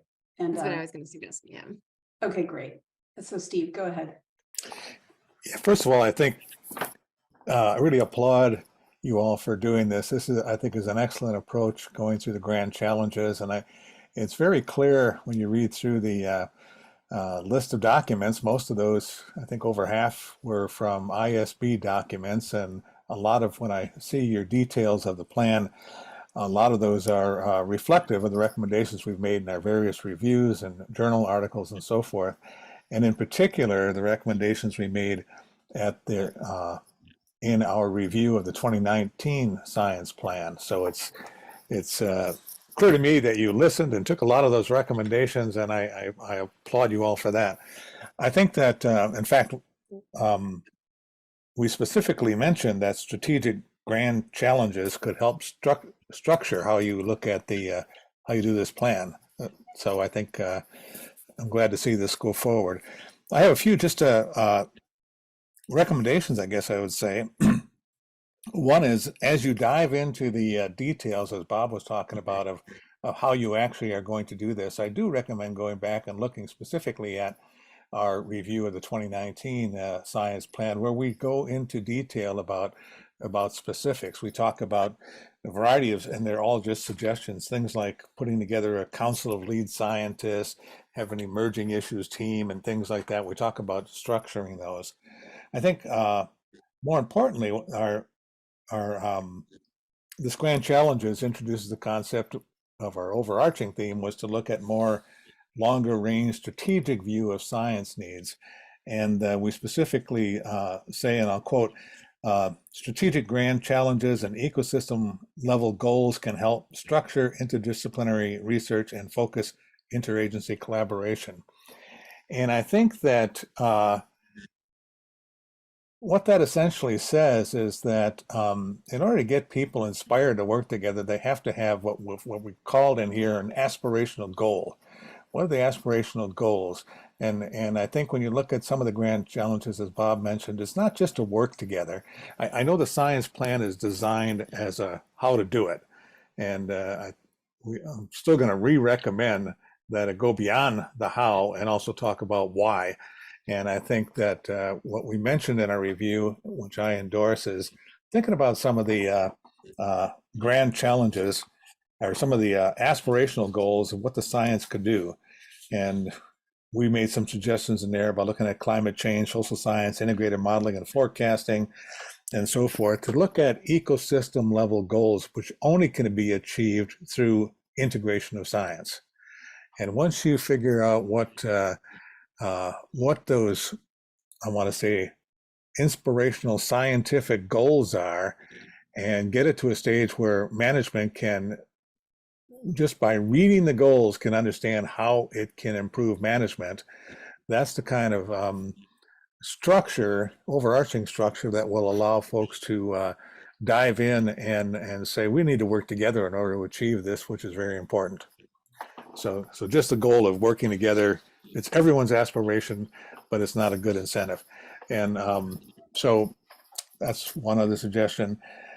Another one has to do with the term barrier. I think that maybe there's a more positive term you can use, because I think when you think about, in essence, I think this should be a positive document. When you talk about the definition of grand challenges, which I think is following the National Research Councils, it needs to be something that's feasible, and in order to get people to buy on. If it's a grand challenge that is requires a potential breakthrough in science or governance, the inspiration to do that is becomes less. It needs to be something that's feasible, and I think so. I put those into positive terms, and the barriers I think you could also put into a positive term.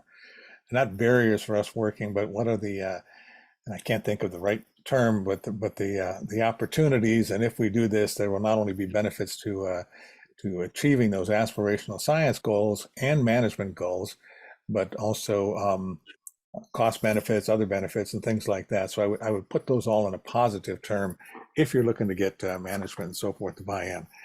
And frankly, the greater scientific community and the greater stakeholder community. I think this should be aspirational rather than a challenge. And I know that you didn't mean it. Challenge is a bad thing, but I think that it's turning it in that positive aspirational stuff. And I'll have a lot of other comments, but I'll just I think I want to reiterate. I think this is really a great initiative. Thanks, Steve. Let's keep hearing from other folks. Go ahead, Tanya. Yeah, thanks, Rachel, Laurel, who am I missing? Trisha, yeah. Thank you so much for the presentation. It's really helpful to kind of hear how you pulled this together and what the thinking is. And I really appreciate you all coming to us for some input. And I have some comments that probably are similar in many ways to what Steve just articulated.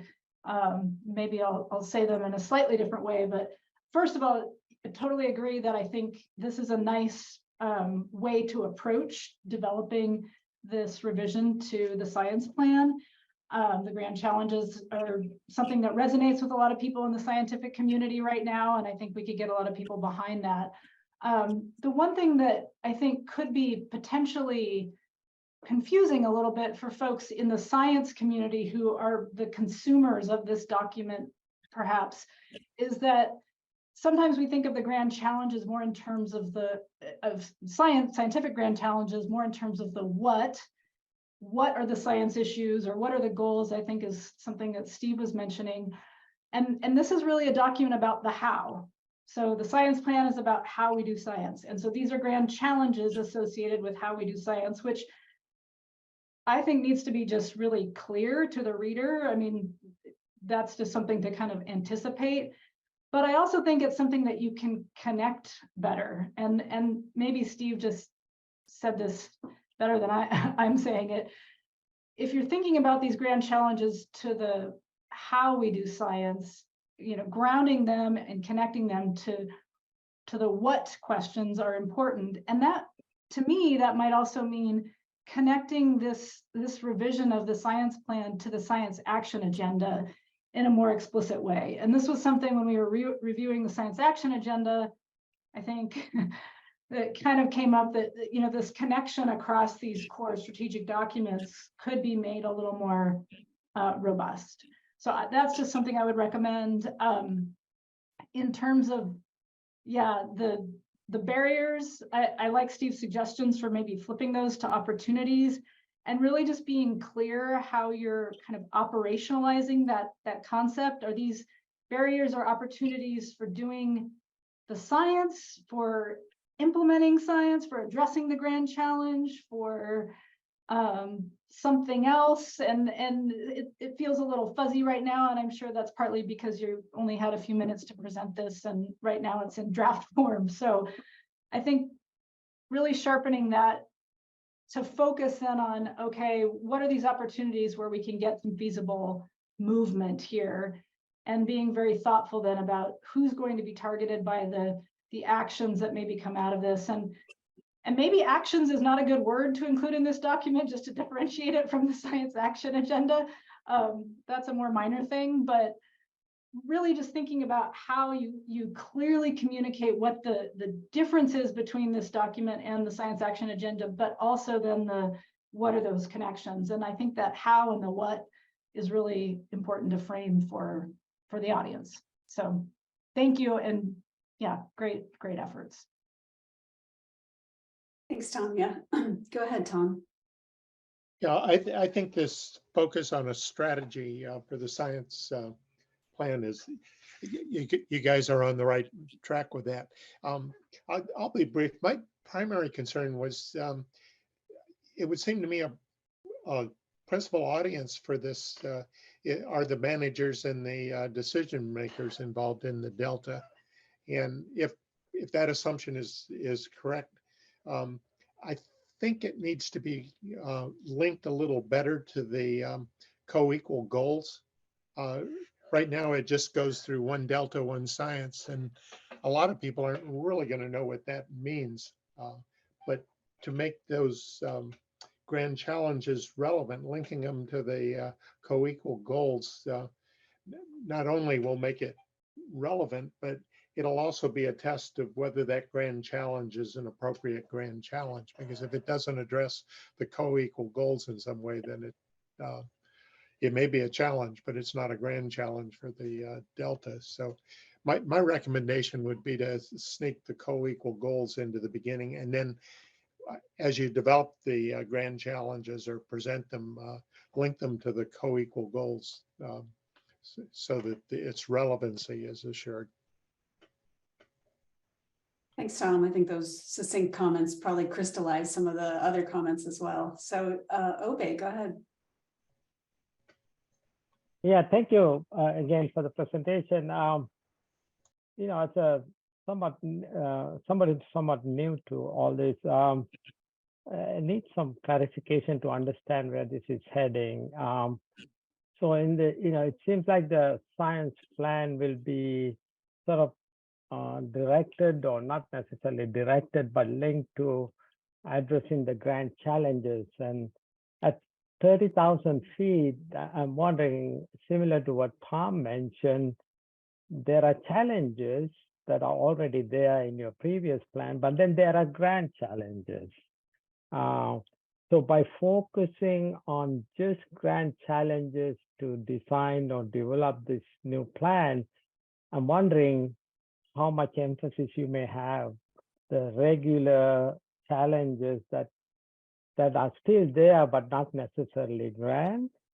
And I was curious if that is not the case, and I'm hoping it is. Now, it seems like, you know, there needs to be another box in there, similar to what we are dealing with in the DMDU arena. You have uncertainties, and then there are deep uncertainties. So I'm wondering if that needs to be, you know, clarified in this some way.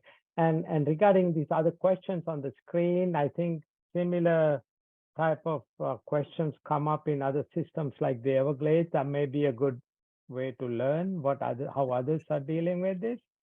And also it might be good to have a sort of like a formal conversation with other large systems to see how they deal with this in other arenas. I think that might be, you know, some formal workshop, but large systems themselves. So, and I think our DMDU was listed in there. I think it's directly related to what we are addressing as well. That's all the comments I have.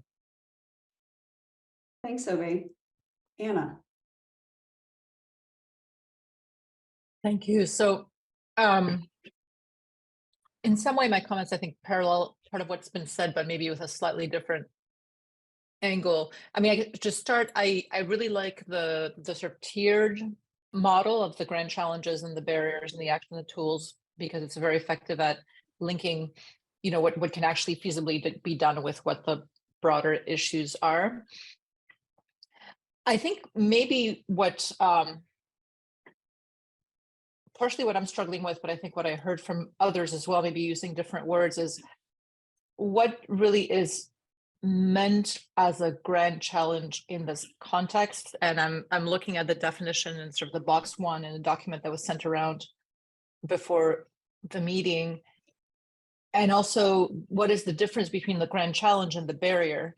And maybe just to start, to me, the way the grand challenges are worded, I could equally well call these the barriers as call them the grand challenges. So as an example, you know, if we, you know, grand challenge 2, rapid environmental changes incommensurate with the pace of traditional science, that could be a barrier. What is the distinction between what defines a grand challenge versus a barrier here? And then linking that comment to some of the comments that others have made in terms of making this potentially a more positive document. I wonder if, and it doesn't have to necessarily change the terminology, but if you think of these grand challenges more as either overarching goals or overarching targets, overarching questions, then really keeping some of the same themes within these grand challenges, they could be framed in terms of this positive future that you envision in the context of complicating factors. And I wonder if that would do two things. One is to make it a more positive document, as others have suggested, but second is in some way more clearly differentiate what falls into the grand challenge bin versus what falls into the barriers bin. And perhaps, in other large-scale planning documents that I've been involved with before, one of the tools that we have used that is sometimes helpful is to think of these types of tiers partially in terms of timescales. And so a grand challenge might be something that we're never really going to sort of check the box and say that it's done, right? It's a long-term vision. But in terms of the other tiers, is there a time frame that you think is reasonable for overcoming a particular barrier or getting to a particular goal, and having, as you sort of go down this tier, get to smaller and smaller timescales is sometimes a way to differentiate what would fall into which tier.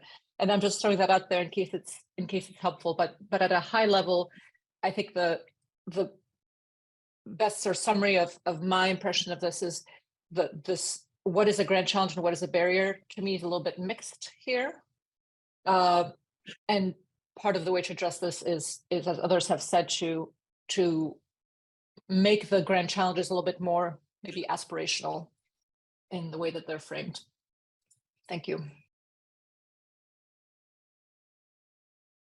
Thanks, Anna. Go ahead, Inga. Thank you. I think I just want to add 2 points to what has been said.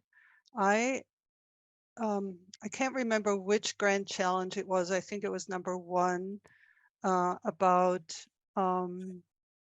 rapidly changing conditions and decision making under deep uncertainty, etc.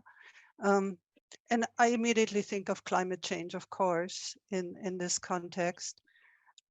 I just wonder if, managers have to make decisions under deep uncertainty in a lot of fields that are not necessarily rapidly changing, but they just don't know enough about it, or they are too complex.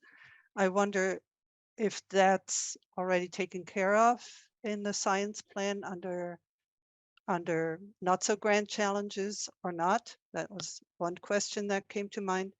And then like Bob, I have a bit of an issue with grand challenge number 4. I find it very mysterious, and I find it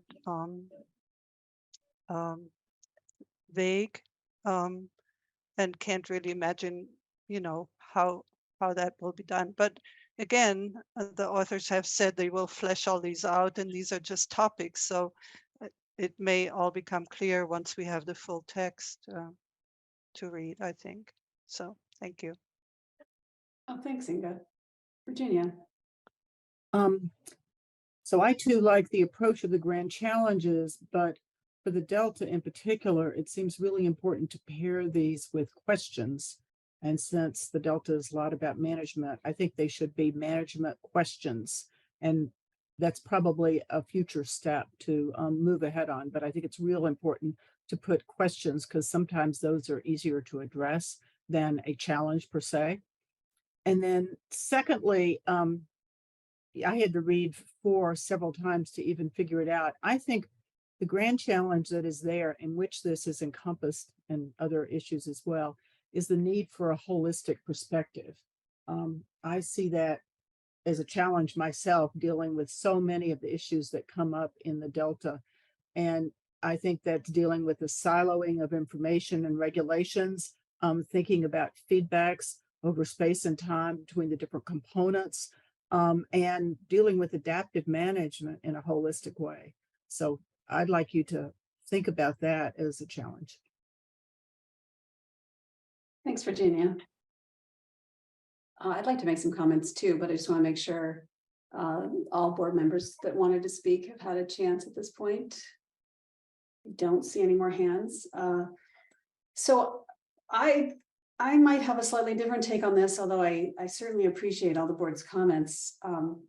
I really like that you all tried to distill key barriers really that prevent science from being effective for management. I think it's, you're living in a very applied world. You're not doing basic science for the most part. You're doing science to address management challenges. And then this document is really trying to capture, do we need to change how we do science?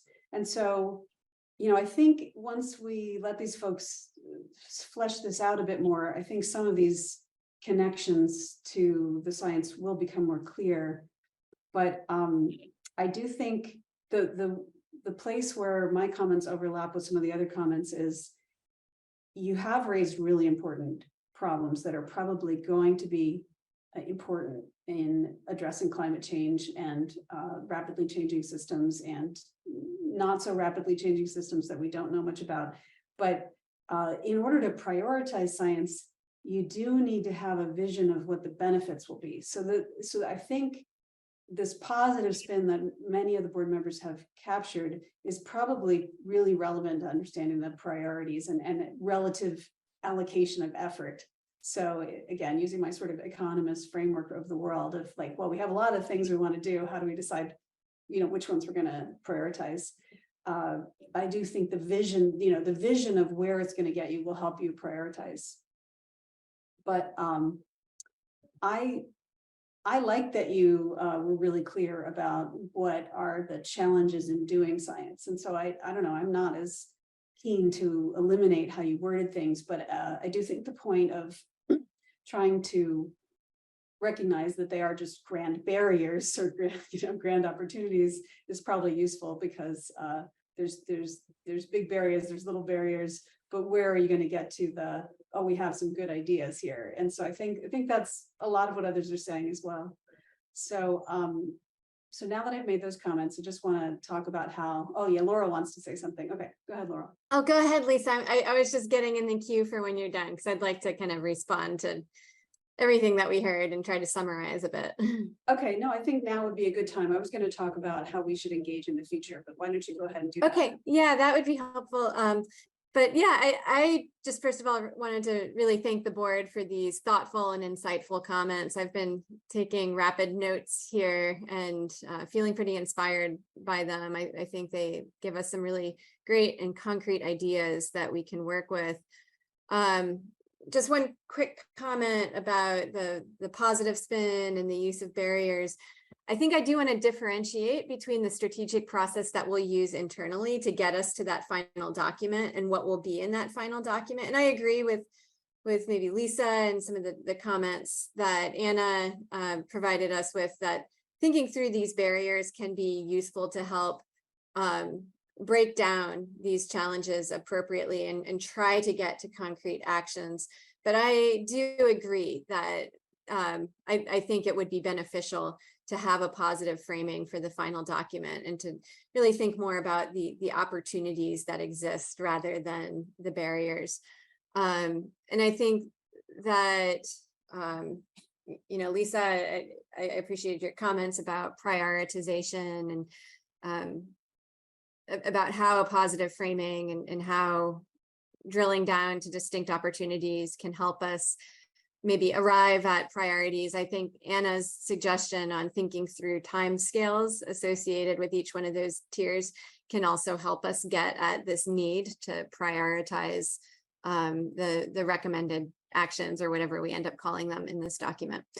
But I just want to do some broader summary too, because I was trying to distill some of the themes that I heard across all these comments. And one theme that I heard was a need for clarity and making distinct connections to the co-equal goals, to other documents that we have. Like I heard a need to really differentiate between what the science action agenda is and the science plan, and just to make that very clear to the readership here. I heard a need to, and I think this will come out of our next steps and come out of our process, but rather than like focusing on what these challenges are, really focus on the how. How do we make progress towards visionary objectives for the community? I heard that very strongly from Bob and from others. And I think we will get there through this process that that we talked about here and that we're getting more insight on from all of you. I heard a need to clarify to the use of the term grand challenges versus more run-of-the-mill regular challenges. And I think we will break down those grand challenges in the ultimate document, again, probably reframed as opportunities. But I will say that we started out this process of identifying grand challenges by taking what I would consider, what Obe might consider to be a set of regular challenges, and then kind of lumping them together and looking for the overall themes that emerge. But as we drill down into concrete actions associated with these challenges and opportunities, we are going to want to break them apart again. And I think what I heard is just an urging to be, very clear in the document about that process and about what does go into each one of the themes that we use to structure the document. And then I also heard a lot of comments on Grand Challenge 4. It is more mysterious, more vague. And I hear that. I think we'll take that advice to heart and just suggest that perhaps reframing Grand Challenge 4 as a goal will help us to more clearly define what that challenge actually is. So thank you all very much. One thing I heard a little bit less about, which I'd be curious to hear from this group about in particular, is whether there are concrete connections to, for example, the science needs assessment that we should be working with or exploring more as we undertake the next steps in this document. So that's just a question to you that I didn't hear as much about in your responses. But I think Lisa had something else that she wanted to say too. No, I'm happy to have folks address that question. I was basically going to go to the last bullet of discussing how the ISB could engage on this work going forward, but maybe folks involved in the science needs assessment would like to say something. Or if they prefer to think about it some more, we can have another opportunity to discuss this. I can try a little bit, and I think it kind of does relate to it in a sense, because one of the ways to thinking back over the grand challenges, a lot of that, particularly the first two and maybe the third, is that it's the observation that the environment's changing, regulations are changing, sometimes they're changing at a fast level. In fact, 1 and 2 could almost be combined, and the challenge there is having enough scientific understanding to be able to predict how that will impact things of concern to management, so that predictive capability. And I think the science needs assessment came down to thinking about if you were to want to do a forecast or make predictions on environmental conditions based on changing drivers or changing regulations, you need to do a different kind of science, and that it requires multidisciplinary and therefore, i.e., often multi-agency participation in order to get those forecasts, linking weather to hydrodynamic models to fish growth models to a variety of things like that. And that is a way to have sort of more of an aspirational goal. The problem is we're not worried about change unless we can't predict how the change is going to affect management of the ecosystem. Gets back to Tom's question about back to the co-equal goals. And in many respects, management is better if you can make some sort of prediction about what's going to happen when these things change, whether that's at a fast scale or outside the normal box scale or whatever. Again, and I'm babbling, that's exactly what the adaptive management's all about, trying to make a forecast of how this management or environmental change is going to affect some measure down the road, and then you improve that as you run through the adaptive management process. So I think, yeah, there's a lot of connections in that regard, and that may be a way to frame the kind of science that's being done, not just how you put the scientific information together, but the science that's more done to move away from traditional explanatory science to more of a sort of a predictive forecasting kind of a objective to the science. That's a different way of approaching a scientific problem, and by nature often requires integration.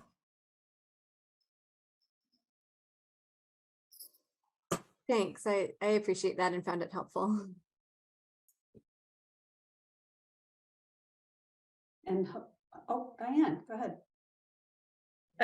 Following on Steve and Virginia's comment in terms of this need for a holistic predictive approach, we as a board were tasked with reviewing various environmental reports and other documents and from a science point of view, and some of the weaknesses of what we were asked to review was sort of lacking this holistic view, but species by species, chemical by chemical.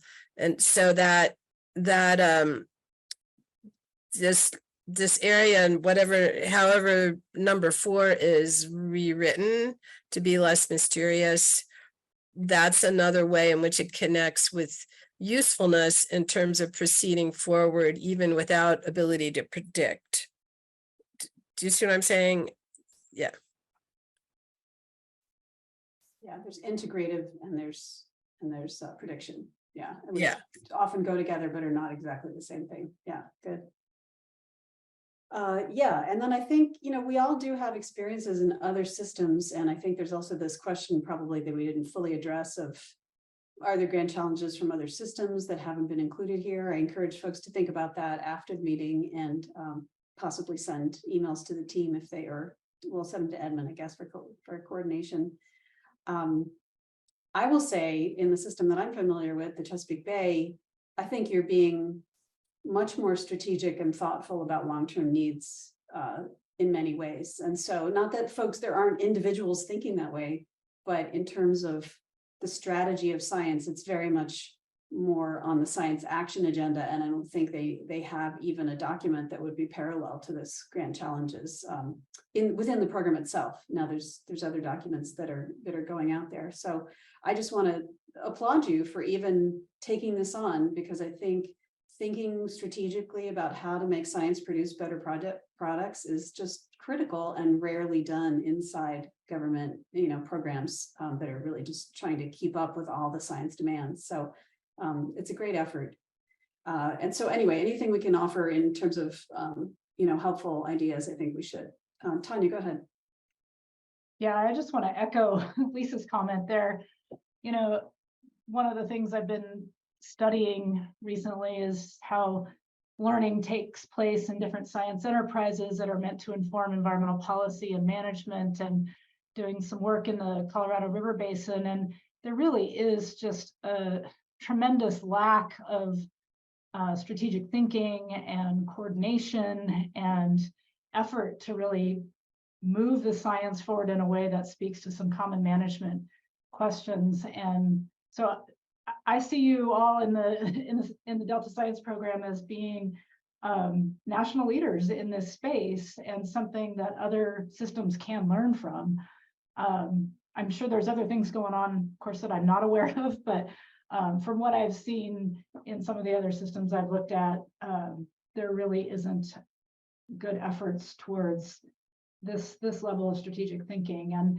And the chronic challenge that I see is just really this lack of coordination across the different venues and producers of science and monitoring enterprises, and the lack of coordination that then doesn't feed into or gets blocked in the kind of translation process into decision making. So this is a challenge we're all dealing with in these complex systems. But I think it's really important to think strategically about how we overcome them.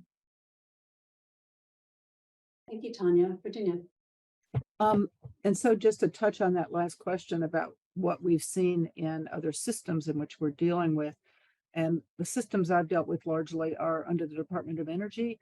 So I just wanted to mention the kind of changes that they talk about besides climate change is changes in transportation structure, energy, population distribution, resource allocation, environmental justice issues. All of these things are coming to a head in many systems. And so the Delta's got to face those as well. Just to make it easy. Those are good topics, Virginia.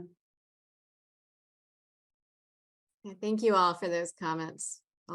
Really insightful. Okay, so let's now have a little conversation about how we'd like to engage moving forward. So, you know, in the past, we often save our most substantive comments for the draft near final report. And as we've all seen, there's already been a lot of time invested in a particular approach, and there isn't necessarily time to pivot to address some of our questions. On the other hand, I think today is an example of, if you don't give us enough detail, we start imagining that you're not going to do it. And so there needs to be some sort of happy medium of how we engage, where we, I would suggest that we try to be engaged at various touchstone points. Maybe there can be a timeline developed where, okay, we're going to check in after we do this, because hopefully there's some sort of Gantt chart for how you're developing this. And there could be, you could let us review some suggestions of when you'd like to touch base with us. And then of course we will review the draft final. And I think the board needs to manage their own expectations on that. If we may see some deficiencies at that point that we would have liked to have seen addressed, and really then our comments are probably going to really inform the next version, because if they're super substantive comments, but I'm sure the program will do their best to incorporate our comments. So with that in mind, I open the floor to any discussions. I mean, it is a little hard to comment on things that are sort of in progress, but I think we probably offered some helpful comments today. And do folks see this being beneficial to keep engaging at these interim products? Are folks willing to do that? Does anyone have a better suggestion than what I've laid out? Bob, go ahead. Lisa, I do like your suggestion, checking in from time to time. I do have a question though for Laurel, and that how she sees her role in this evolving, especially with her departure in the next couple of months and getting ready to depart. Is there I'll let you answer that one, Laurel. It's because I think it leaves a big hole in, going forward, but maybe it doesn't. I don't know. I'll let you answer that.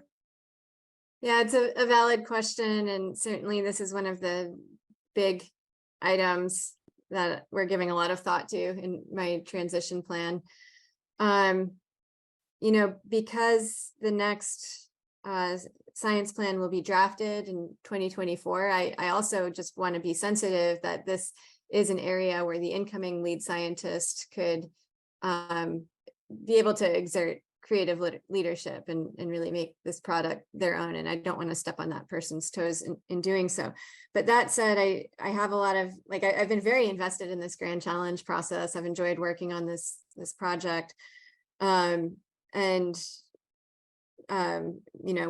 Ultimately want to see its success. And so one of the things I've talked to Rachel and Trisha about is using time this fall to develop a very clear and concrete timeline, which I think dovetails nicely with Lisa's suggestion to include touchstone points with the ISB. But just to really develop a strategy for the next few months, up to the amount of time we need until the next long-term lead scientist comes on to develop a strategy that we all agree on. And then I'll also just say that Trisha and Rachel have both really exhibited a lot of initiative with this project, and their leadership is critical, it's pivotal, it's really what has driven the project forward to this point. So I'm very confident that it is in good hands. As I said before, we're also exploring the possibility of an interim Delta lead scientist. We don't know yet whether that is going to be a possibility, but the transition plan will include a role for that person in this project if we are successful in that endeavor.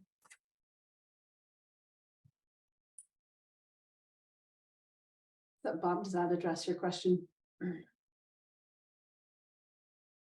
Yes, that was a great response. Thank you, Laurel. Okay, great. Any other comments on this plan to engage at various points, see various interim products, and then do the final review that we always normally do? Any objections, Tanya? Just a quick question, maybe for Laurel.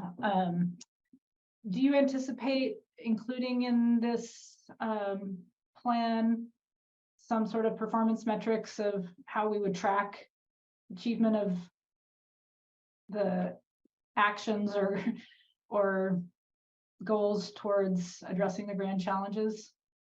Was that part of the plan? So I don't think we have fully fleshed that out yet. That is one of the suggestions that the ISB has made to us previously. So that's something that's on our radar, at least, is on the table for discussion. I do see Rachel nodding, and Rachel, I wonder if you would like to address this as well. Yeah, well, I agree that we still have a lot to sort out with this, but the program overall, especially in the CSPR unit, we've been thinking about ways to better track the outcomes of, the science action agenda implementation. And I think the science plan definitely falls into this category. How that would play out, what that looks like, we're not quite sure, but we are just starting the process to sort of redo our progress summary for the science action agenda. And I think we're going to learn a lot through that. And hopefully we're set up, a year from now, as we're getting close to finalizing the science plan, that we know how to better set metrics for success for this. So it's a great comment, and definitely something we're thinking about, but don't have a solid answer on yet. Thanks, Tanya. Yeah, go ahead, Tom. Yeah, my question has to do how we can interact. What is the schedule for getting to the end of the road with this? And then our board really has a delta T of about 1 month, so that if the timing is pretty short, then our interaction is much more challenging. I think we will have time to interact with the ISB on this project. Trisha has drafted a preliminary timeline, but we haven't reevaluated it in light of my departure yet. So we'll be working probably in the next few weeks to month plus on really refining what that timeline is going to be. And we'll be happy to share it with the ISB along with maybe some suggested touchstones for more feedback. Yeah, because I think it's going to be a lot more helpful if we interact fairly regularly rather than wait till the end and give you a review. So.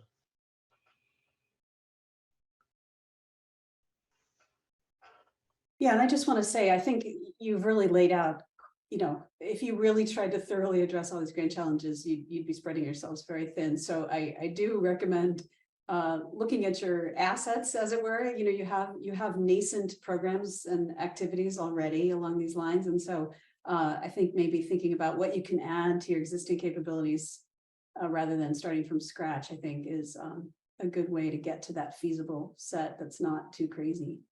Just a suggestion. You probably already thought of that, but let's okay, well then I think we have really addressed many of these questions. I did hear support for this idea that we wouldn't wait till the end. We would try to keep up with these interim products with the understanding that you have to filter our recommendations by your own feasibility and the DSC's goals. So we do understand that, and in that sense, I think we can wrap this up. Any other last words from the team?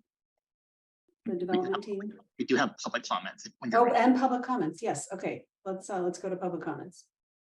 We have one from Deirdre Desjardins. Deirdre, you have the ability to unmute your microphone. Thank you. Hi, this is Deirdre Desjardins with California Water Research, and I wanted to say that there's a difference between the Department of Water Research, Department of Water Resources and Bureau of Reclamation climate scientists who are climate model information users and climate dynamics researchers who are doing research on the actual climate dynamics that are represented in the models. And this year, there's a huge uncertainty. I'm going to read you some information from Chris Karnauskas, but we're going to be advocating for California to convene a climate change technical advisory group that includes climate dynamics researchers, because I'll read you. He said, this year, we're seeing these troubling spikes in ocean temperatures in the North Atlantic and the North Pacific, and also in a record low Antarctic sea ice. This reporter asked Chris Karnauskas, does the emergence of these breakaways predict anything? More frequent extremes and deviations, or an indication the baseline is moving and accelerating? And Chris answered, I hope not. All of those are possibilities, but I don't think we can rule out the possibility that things will return to the trends they were on before this year. We'll need to observe for a couple more years to know one way or another. And I've also asked the question, what can we expect if warming continues in deep ocean waters? Answer, it'll be in uncharted territory. And I want to point out there is a new analysis using a machine learning algorithm by UC Santa Barbara researchers of Argo float data, and it showed warming in middle and deep ocean waters that we hadn't seen before. It's a new kind of modeling, and it's really clear to me looking at it that it's correlated with recent trends. So the Delta Independent Science Board and the Delta Science Program and the state of California have to engage with the climate dynamics researchers. And if you don't, you will not understand how much uncertainty there is right now about the coupled climate model predictions. And I wanted to add one more thing, if it's all right. There's Hurricane Hillary is going to hit, it's projected to hit Southern California. It's the first hurricane to landfall in California since 1939. And one of the reasons is there's a huge heat dome over the center of the country. And Michael Mann and other scientists proposed one of the mechanisms is something called quasi-resonant amplification, where these giant standing waves in the atmosphere are amplified by climate change. And we just don't know. We need to do the attributions, but the problem is the climate models don't capture the second derivative of vorticity. And so they fundamentally can't capture quasi-resonant amplification. If you drill down into the models that you're relying on for forecasts, there's some deep uncertainties like that, and I've went and looked for them. And those have to be factored in climate adaptation. Thank you. Thank you, Deirdre. I think that's very consistent with a lot of the grand challenges of recognizing that there are things we're not going to be able to forecast, and we do appreciate your attention to that. And I'm sure that things like machine learning tools are on the radar of the Delta Science program so that we can be absorbing information and learning from it more quickly. So really great reminders. Do we have another public comment? No additional public comments. Thank you. Okay, all right, thanks. Does any member of the board want to have any last minute, or anyone from the Delta Science Council? We've talked ourselves out. Okay, well, it was a very helpful conversation, very interesting. Appreciate everyone bringing their perspectives and open minds. And so with that, we will end this agenda item. And now we are actually on a break until noon Pacific time, when we'll come back for our decision-making under deep uncertainty seminar. If folks could come back a few minutes before and turn on their cameras, that would be helpful. Anything else, Edmund, that we need to know? Hope you covered it. Thank you. Great. Okay, thanks everyone. See you at noon Pacific time.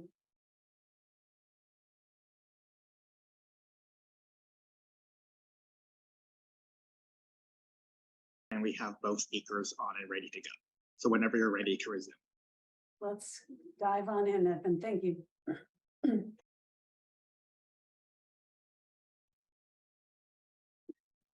AGP is ready. That means we're live. Yes, we are. Okay, great. Thank you so much.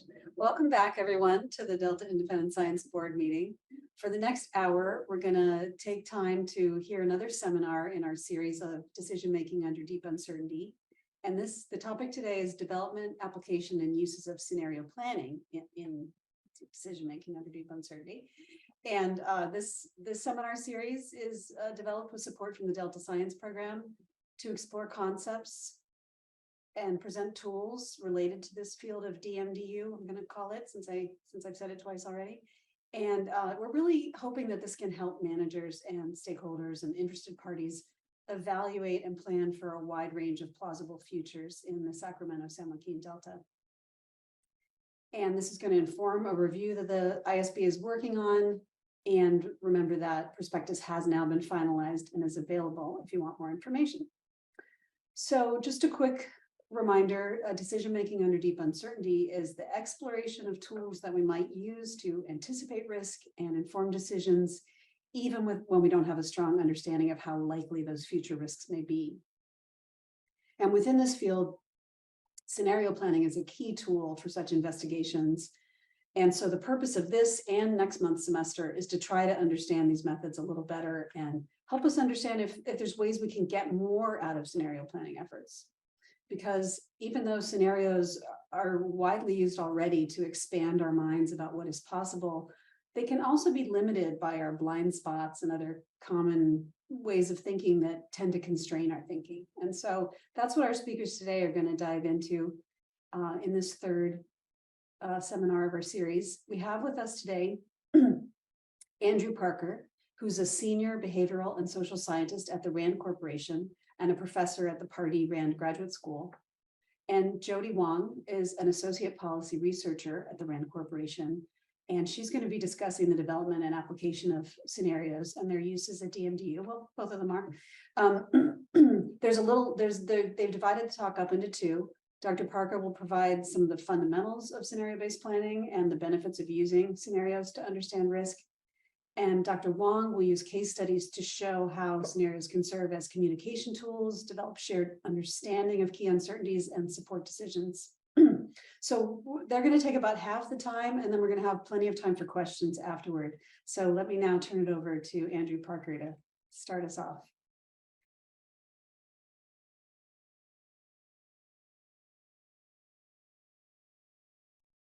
Don't forget to unmute, Andrew.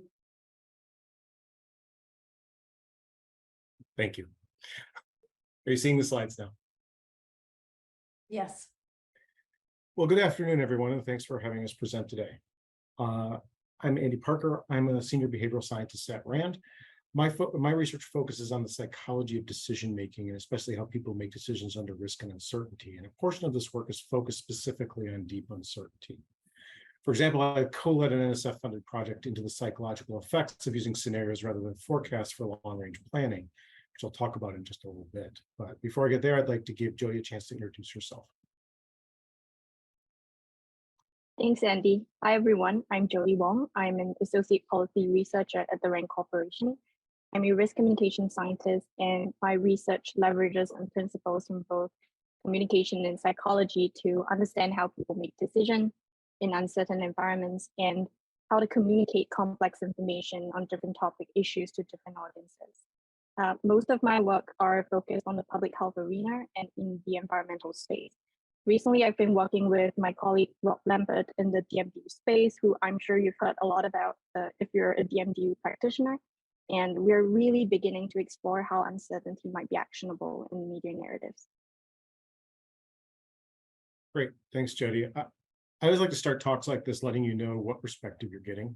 Jody and I are experts in the psychology and communication around decision-making.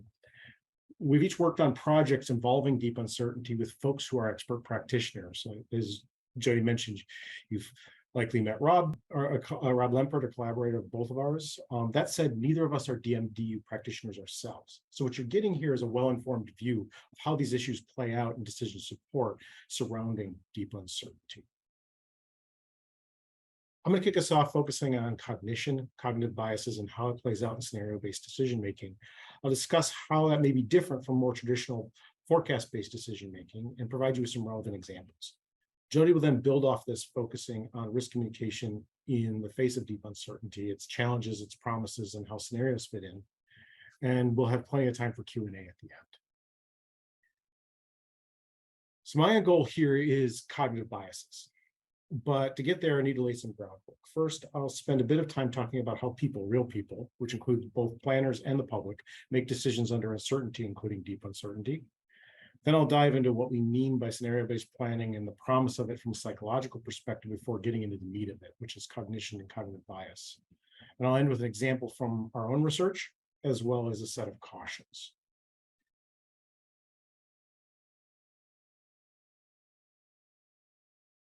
Over the years, there's been intense interest in decision support approaches to help planners improve their ability to make many types of difficult decisions, such as when considering uncertain long-term environmental changes. To understand differences between scenario-based and traditional forecast-based approaches, it's useful to consider the broad set of elements key to effective decision-making processes. And the figure on the right is just a very simple characterization of some of those processes.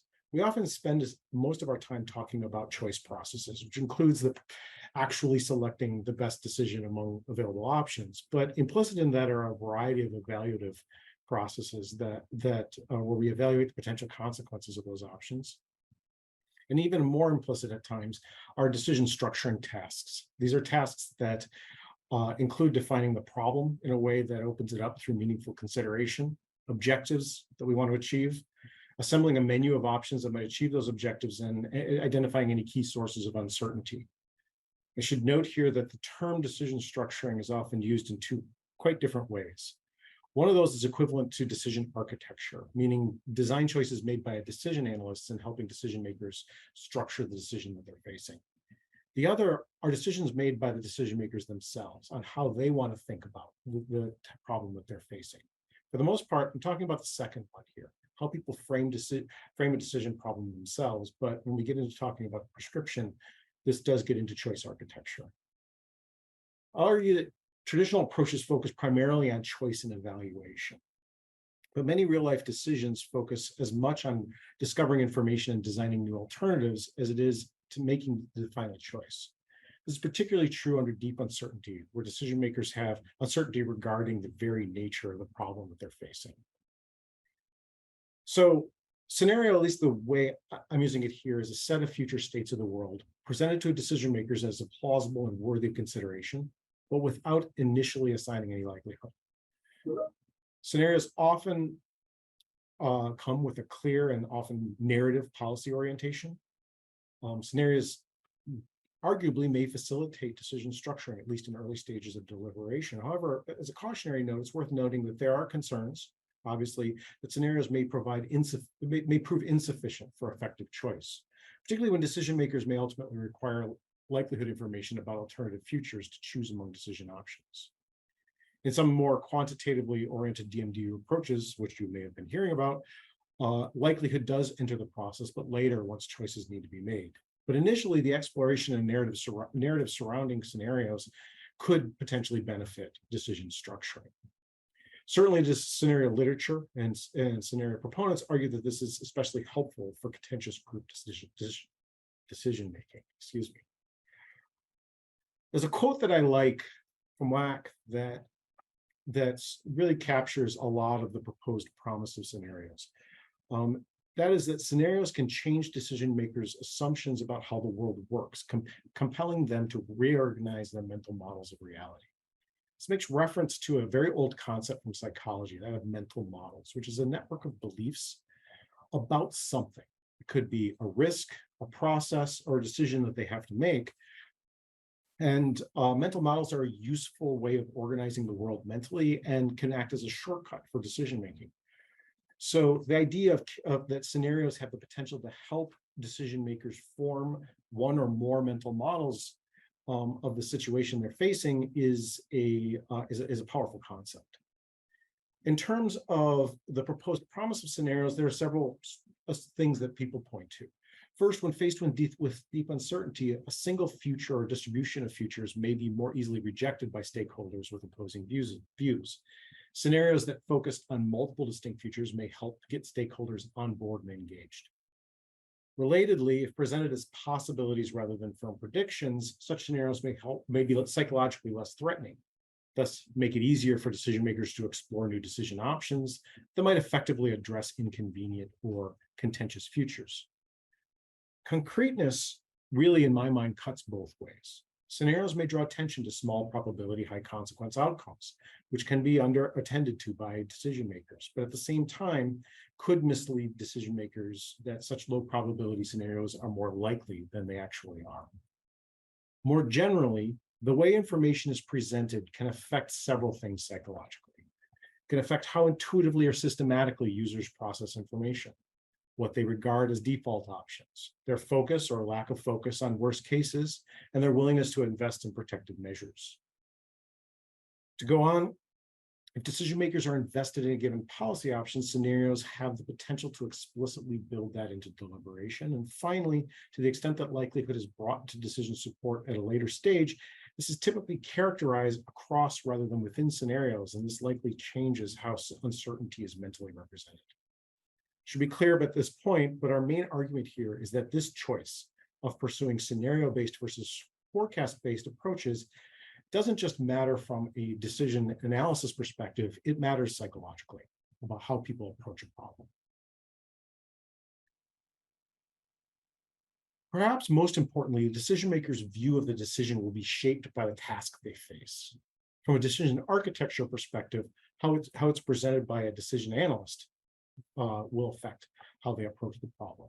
Individually, the mental model the decision maker adopts for the decision will affect this. More generally, there's a truism in psychology that behavior is a function of task in person. Specifically, it's the interaction of task in person. So in this case, the decision-making behavior is a function of the decision task they face and the decision maker. From a task perspective, is the future singular or multiple? Is likelihood placed at the forefront or does it play a secondary role? Is the starting point expectation or policy? This is often mirrored in cognitive processes. So we might ask, is the decision maker focused on likelihood or possibility? Is the perspective one of an average future or multiple futures? And is future diversity more concrete or more abstract? Whoa, excuse me there.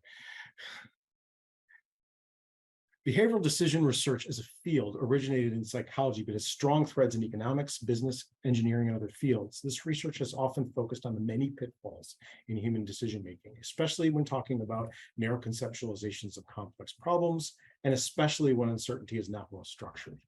Indeed, a central tenet of this field is the contrast between a descriptive account of human behavior and normative models of decision-making, such as those coming out of economics, statistics, or engineering. I provide here a few examples of the types of cognitive biases that might come into play when we're talking about scenario-based approaches. People typically bias their processing of information towards prior beliefs. This can take the form of differential information search and consideration, which is sometimes called confirmation bias, or interpretation of available evidence, which is sometimes called my-side bias. Psychological distance is a mechanism that may also flavor evaluation and perceived likelihood. Arguably, traditional approaches typically require users to agree on probability distributions prior to evaluating the desirability of alternatives, and this may be difficult with contentious groups. Secondly, there's a general tendency for people to overestimate their own knowledge. This is actually the scientific definition of overconfidence. Overconfidence gets worse as tasks get more challenging, which as you would expect them to be under deeper uncertainty. This is true for individuals, but has been shown to get worse in group deliberation. One of the intriguing aspects of scenarios is that they may serve as counterfactuals, which have been demonstrated as one way to combat overconfidence. Third, brainstorming in groups has been shown to be subject to an effect called production blocking. This is an effect whereby interacting groups in a brainstorming setting actually brainstorm fewer ideas than the individuals in the group would have produced on their own. Group discussion limits generation of new alternatives. Intuitively, if I'm focused on the discussion of your idea, I'm not generating my own. As a largely deliberative approach, this could be a concern for scenario-based planning. Fourth, framing matters. There's a wealth of research in psychology and other related fields on framing effects. The most well-known example comes from characterizing an outcome as a gain versus a loss. People tend to be more risk-taking for losses and risk-averse for gains. Scenarios, if framed correctly, may help combat this. And then finally, I want to note on the relationship and almost the inseparability of cognition and affect or emotion when talking about risk perception. Something called the affect heuristic is a mental shortcut that people take when they're trying to judge how risky something is. And perhaps they don't have the time or the inclination to process that more completely. They query how their emotion about the situation. Am I worried? Am I nervous? Am I upset? These are taken as proxies for something being risky. The narrative nature of scenarios, which Jody will talk about more in a moment, very likely draw in affect quite effectively. And that's something to be aware of when using these approaches. So what's in the literature? Well, shockingly very little in the behavioral literature. You'll note that I used in the prior slides the terms may and could a lot. And that's because these effects have been largely understudied within the context of scenarios. And there's some major reasons for that. One of which is the samples that you would want. The people who are engaged in this type of decision-making are few in number, and the value of their time is very high.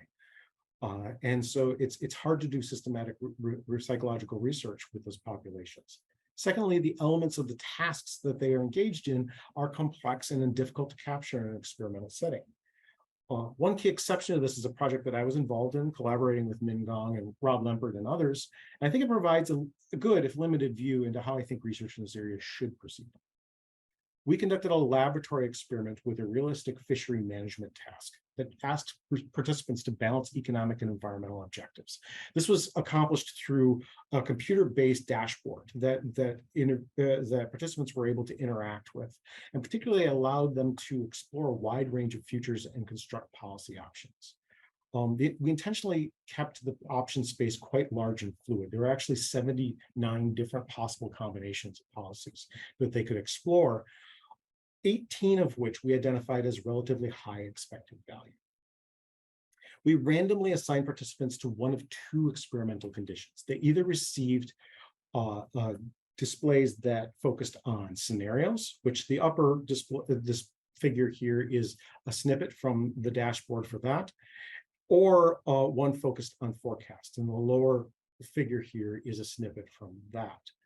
So they were randomly assigned to one of those two conditions and allowed to explore and asked to choose a policy. We found that participants in both conditions made reasonable decisions. This was actually quite a comforting result. They explored the space similarly, and in equal numbers in the two conditions found high expected value solutions. Where they differed, though, was interesting. Those in the scenario condition chose strategies. They were more likely to identify 5 of those 18 strategies, which we had identified as and designed as more robust, i.e. they performed well over a wide range of futures. This is largely because they paid increased attention to worst case futures. As a secondary result here, in a post-experimental survey, those in the forecast condition compared to those in the scenario condition were more likely to endorse a statement that they tended to envision a single future and plan with that future in mind. So in terms of implication, using scenarios here rather than forecasts did encourage users to consider a wider range of futures, and the full information of the forecast approach, which was the only one that actually provided concrete likelihoods, didn't appear to help. Last, I'm going to finish up with some cautions. First, the narrative nature of scenarios, which Jody will discuss in more detail, may make it easier to recall or imagine those scenarios. This in turn may increase perceived likelihood. Hence, they should be chosen carefully. And in particular, they may, and for good reason, legitimize multiple viewpoints. After all, some rare cases may be worthy of consideration, but creating a false sense of equal likelihood may be one potential harm. Second, and related to the first point, scenarios likely take advantage of something called the conjunction fallacy. This is a perceptual effect where a conjunction of events, say A and B, feels more likely than either A by itself or B by itself. For example, a hot urbanized future may feel more real and hence more likely than either a hot future by itself or an urbanized future by itself. Scenarios as complex narrative objects are inherently conjunctions of events. Again, care should be taken to at least be cognizant of this effect. And finally, to the extent that decision processes are deliberative, protection should be taken to avoid production blocking. As a reminder, this is where consideration of a discussed idea blocks production of other ideas. Luckily, in the group decision-making literature, there are solutions that have been identified. One is to first brainstorm individually and then discuss the compiled list. Another remedy is heterogeneous groups, as they introduce more diversity in ideas, and similarly, consideration of countervailing evidence can protect against prior beliefs. Scenarios can represent differing viewpoints and hence have some very interesting promise here for combating these processes. I'm going to turn it over to Jody now. Thanks, Andy. Next slide, please. So I'd like to start us off with a tale of the dodgy dossier to get us really thinking about the importance of uncertainty communication. I think some people in the audience might be familiar with this story.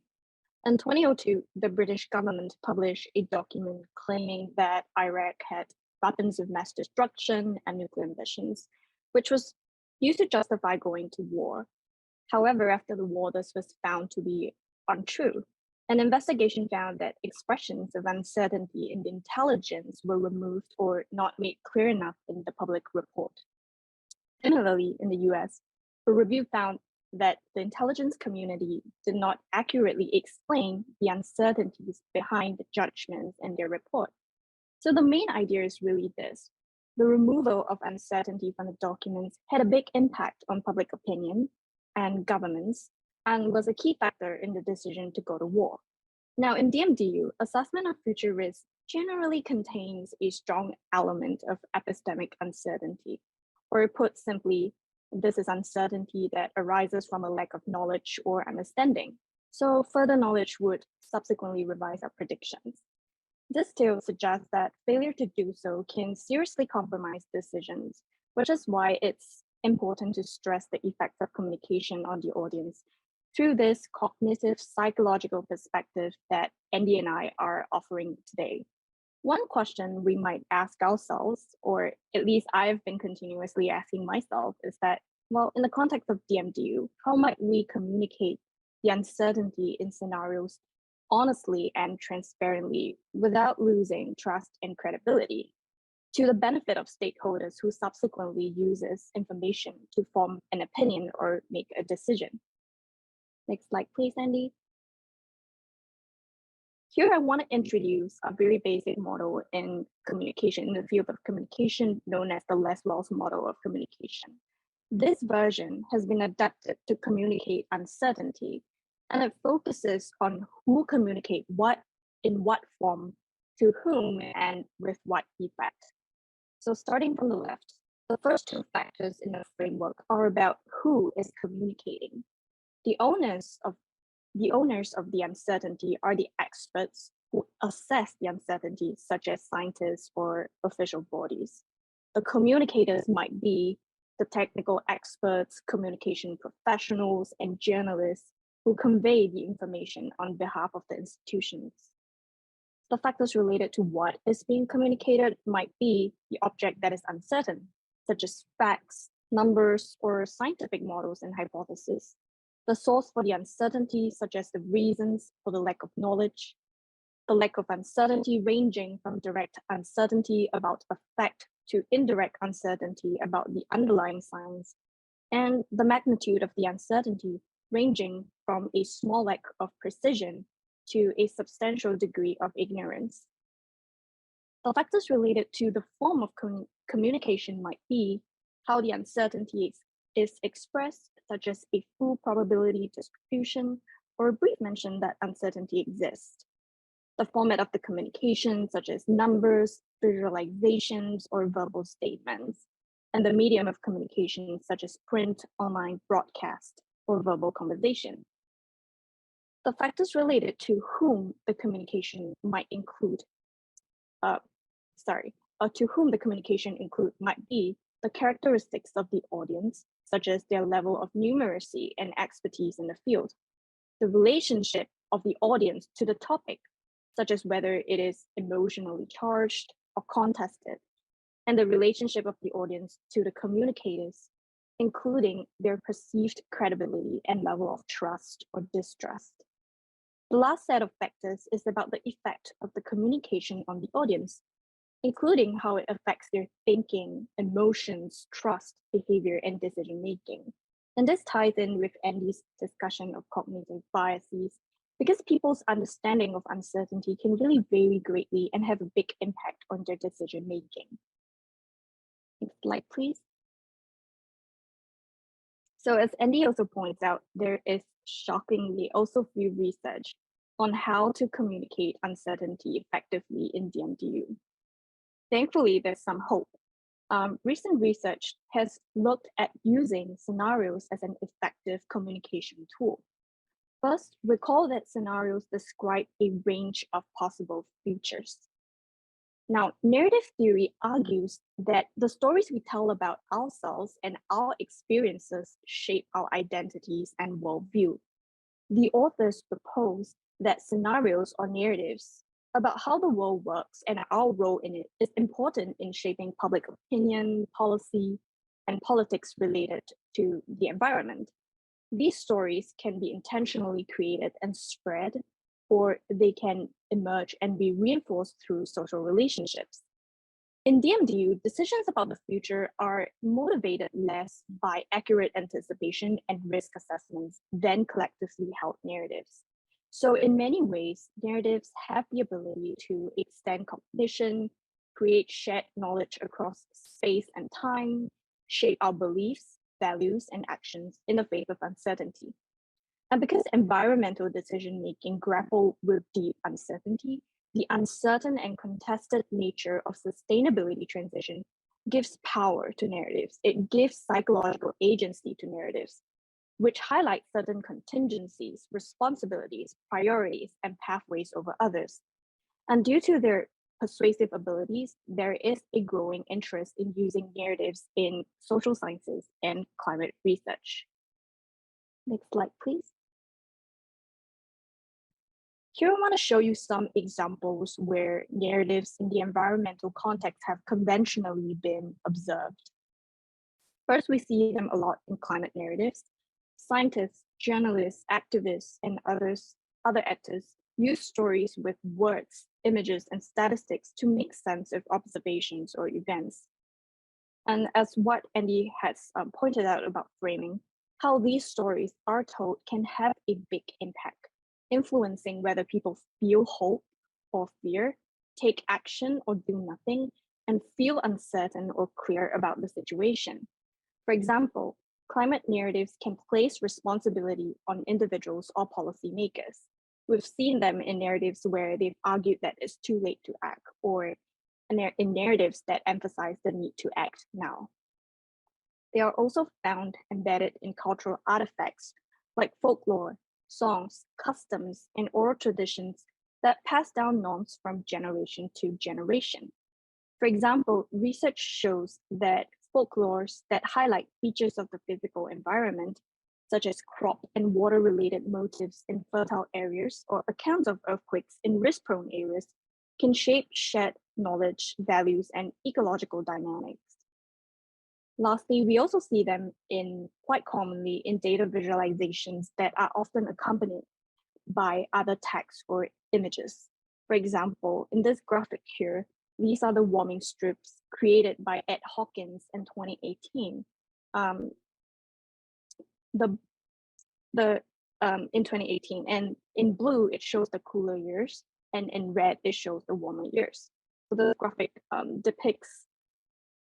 is easily understood by a broad range of audiences without having much scientific information. Next slide, please.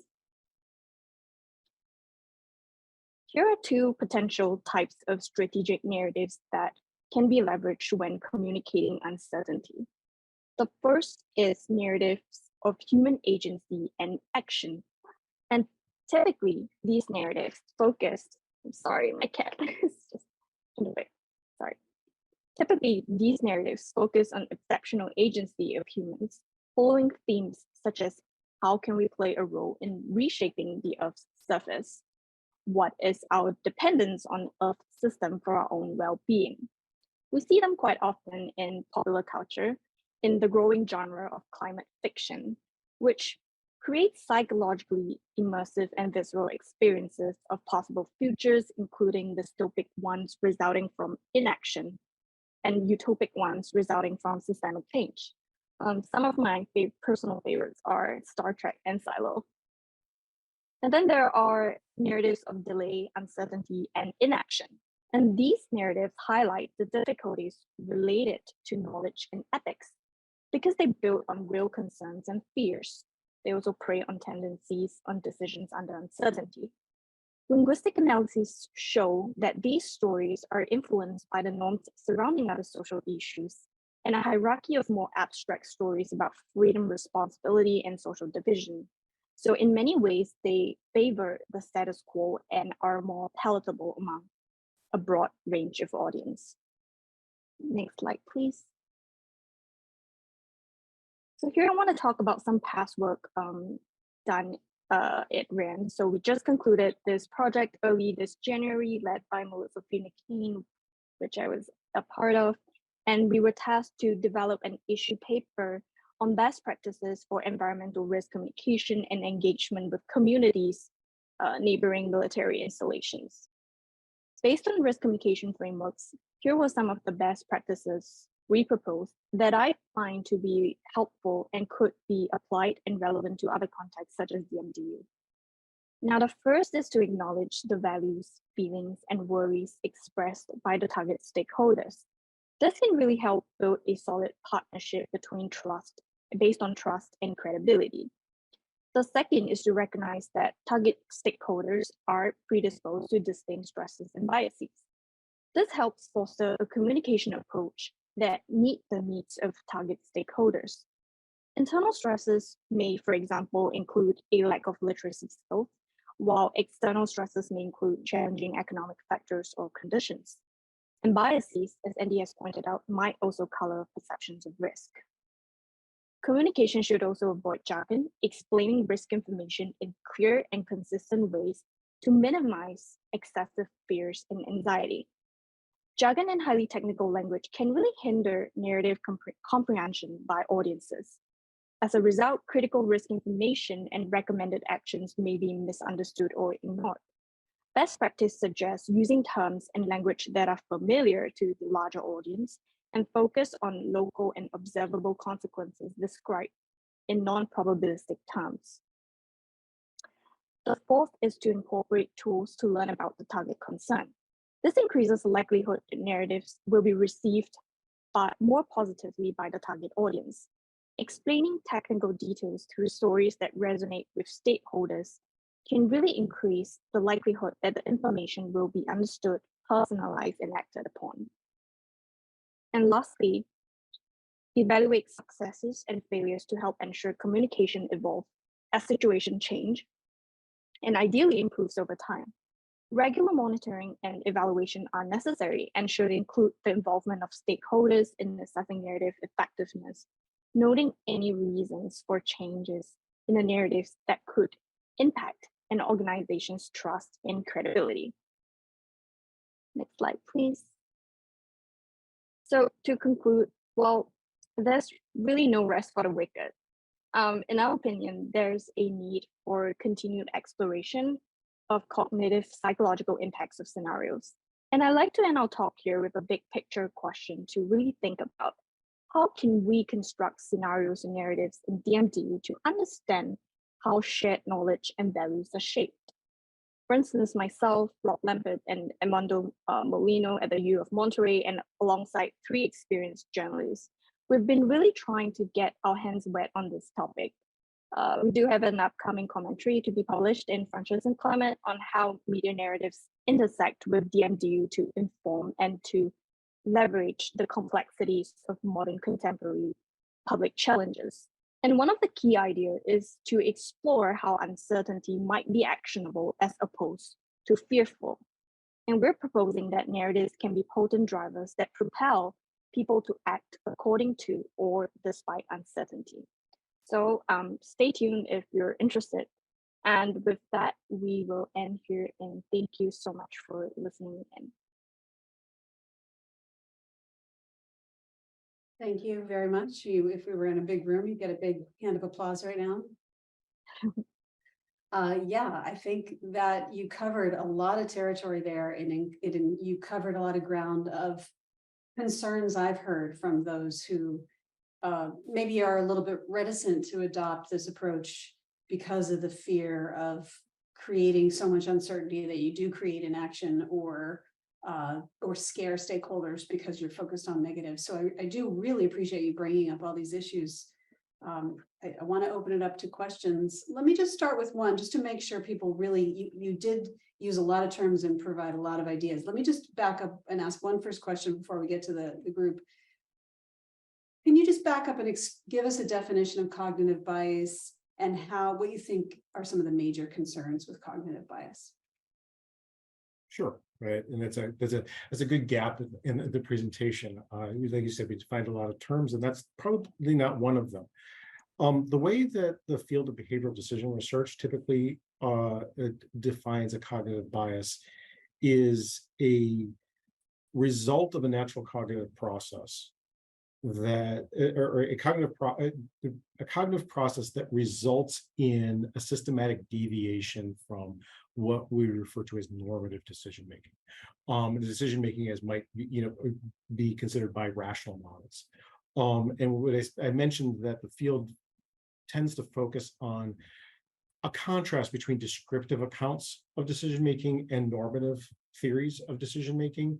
Cognitive biases are really the result of natural cognitive processes that cause a deviation from those normative models.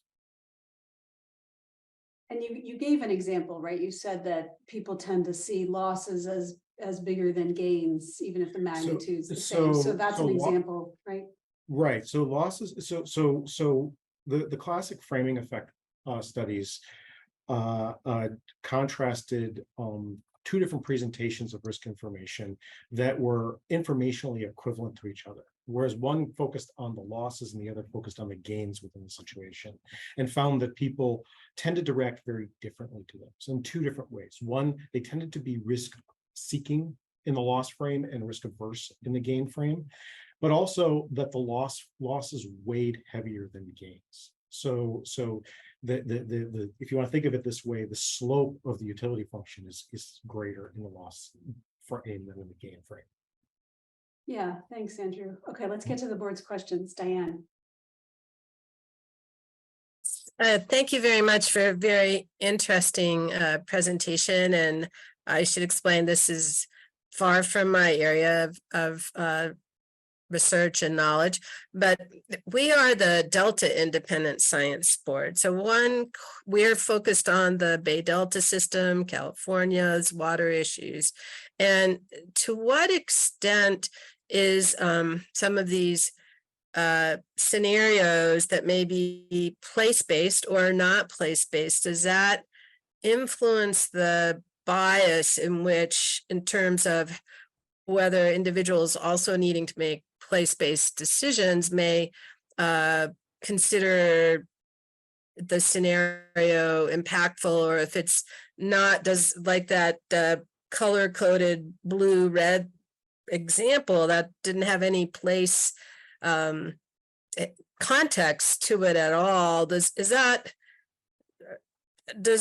place matter, is I guess my broader question in this context.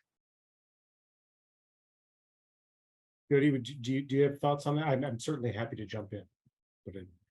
I do have some thoughts. I think you raised a great question, but I am going to try my best to answer, but I'm not sure if it's also the most accurate answer. But it does make me think a lot about what Andy did touch on quite a bit, which is the idea of psychological distance, right?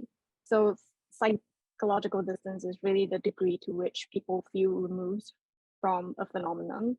And so it reminds me a lot about the idea of the proximity, the distance to which whether people are closer to the issue at hand versus whether they are far removed from it. And that has an effect on how they take action or does not take action at the end of the day.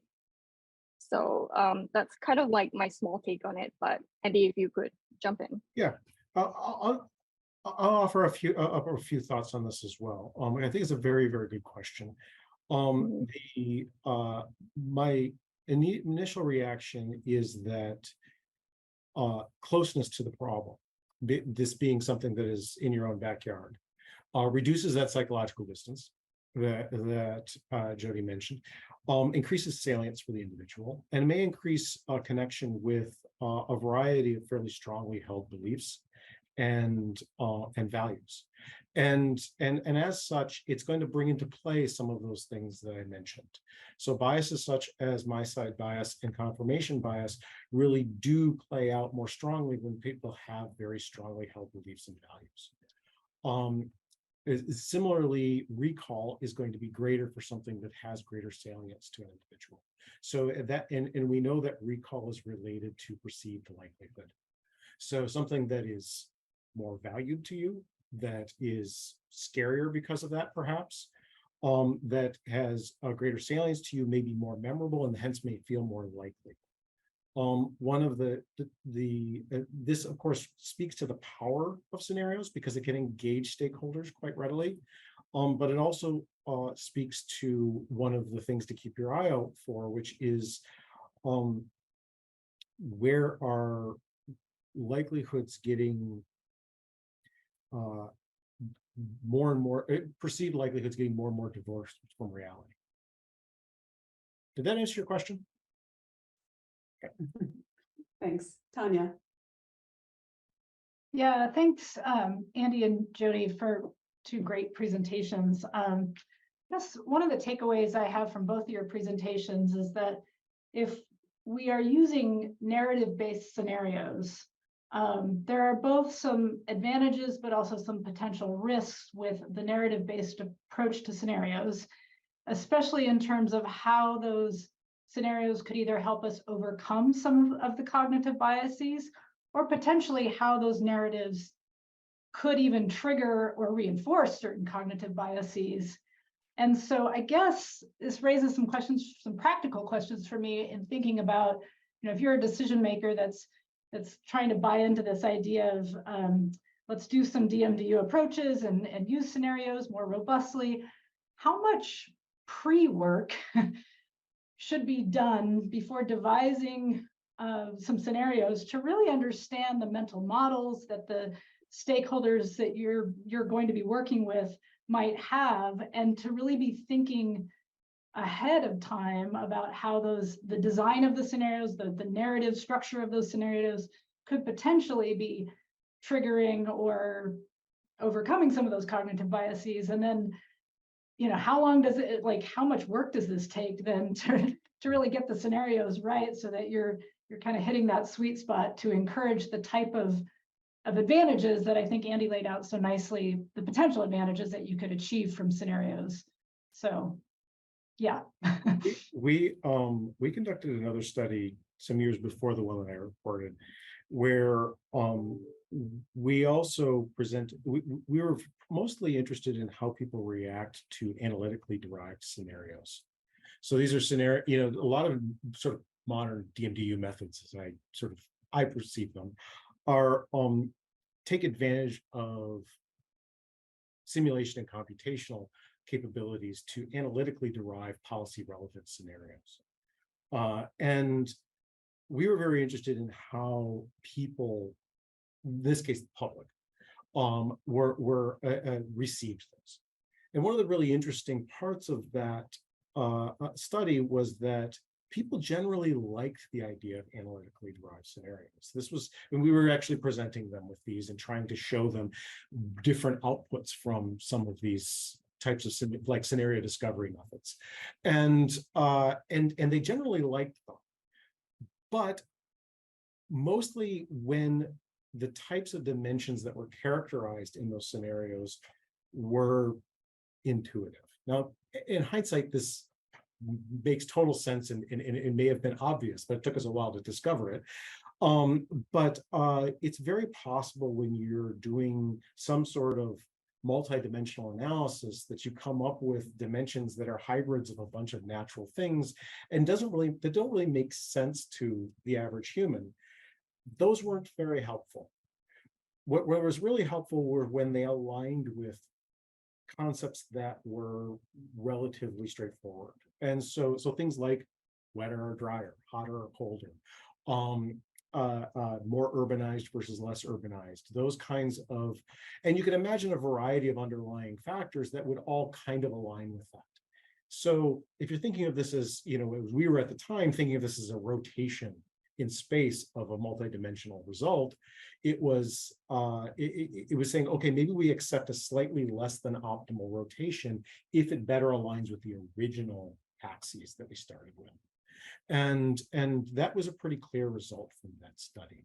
So to get to your point, at least, hopefully partially at least, in terms of that pre-work, I think that analytically derived scenarios are a good idea. But having some care into how those are constructed and how they, and again, I think this is where it gets into the idea of narrative. Does this something tell a natural story? If it does, it's going to be a more engaging and more effective scenario. Yeah, and can I just chime in a little bit there? Sure. So when I think deeper about the construction of narratives, I think we can certainly benefit more from working with researchers or scholars and people who have dedicated their lives to this line of work. So for instance, in the field of communication, there are certainly narrative experts, and they'll tell you that constructing a good narrative is much more complex than we think, because done the right way, these narratives can kind of hit the sweet spot, like you said. They can model or inform the kind of action that people might take. So I think it's really as much of an art as it is science. And really, to clarify, we're not suggesting that narratives are everything.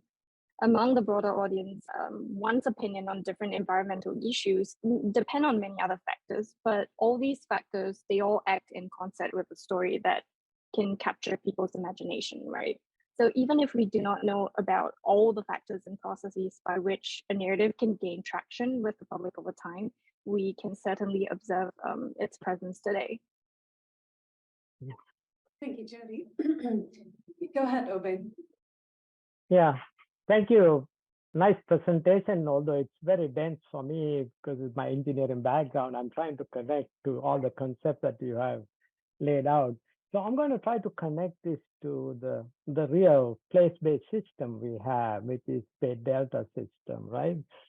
So a couple of things that I would like you to explain. One is the production blocking concept, and I didn't understand that very clearly, but here's a scenario. We're trying to come up with a range of plausible scenarios, and some of them could be, you know, what we call black swans or very extreme scenarios that you cannot even associate any probabilities as the DMDU goes.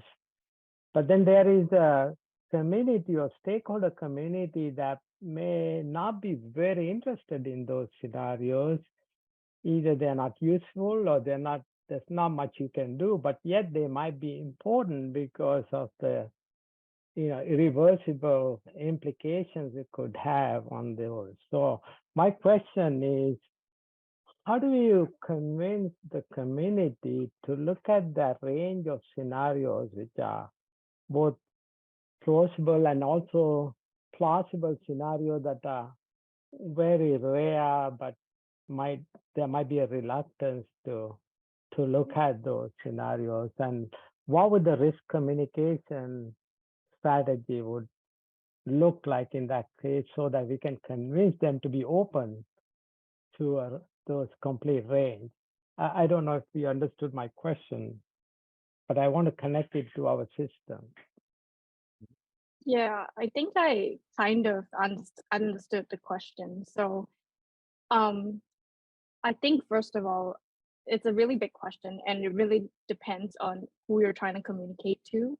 And also it depends on the issue that you're trying to communicate, right?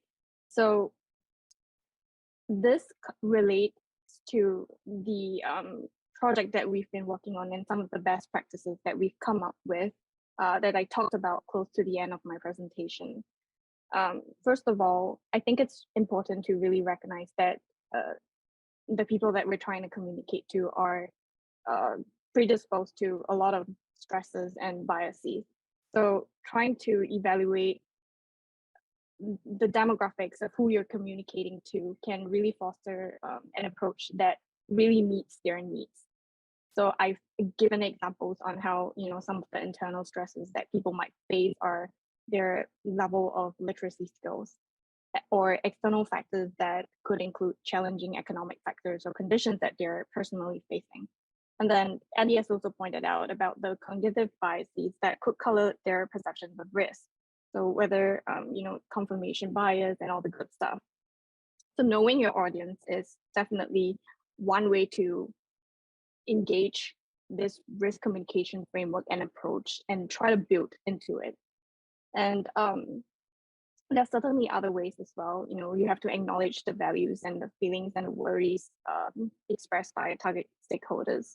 And one of the ways that we do to help build a solid partnership based on trust and credibility is to work with people in the community, have them go down there and interview them about what they're facing, and if there's any feelings or worries that are expressed to them, and really listen.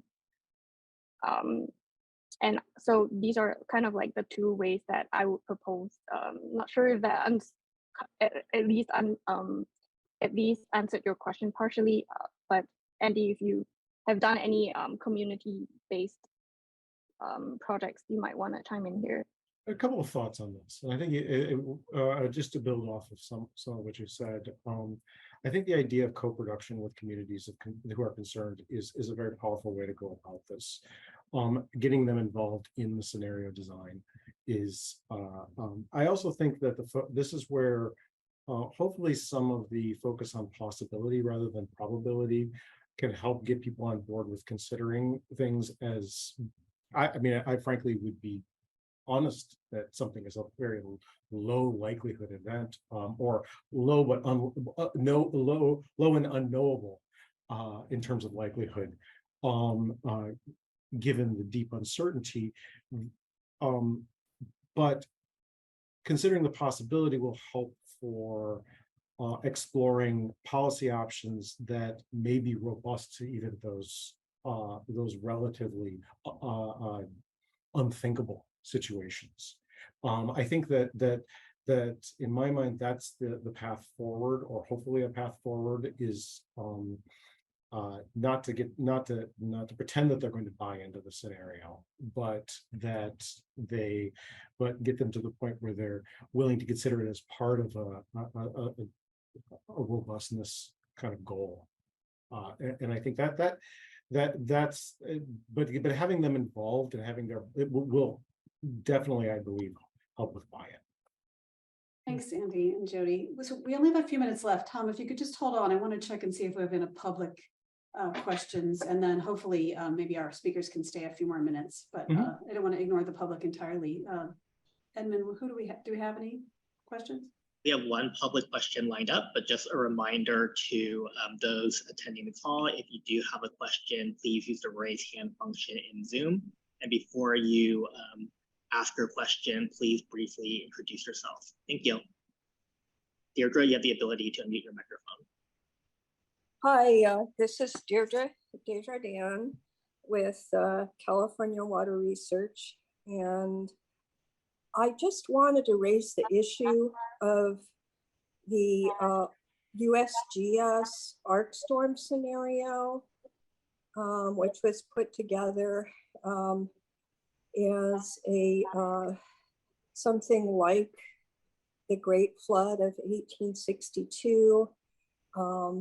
And I think the simulations were completed in 2010, and they showed extreme flooding in western Sacramento City, as well as the Delta and the western part of Stockton.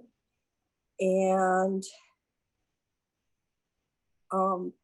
climate change has made that more likely, and Daniel Swain has a study that there's a 50% chance of a flood at least as large as the Great Flood of 1862 in the next 40 years.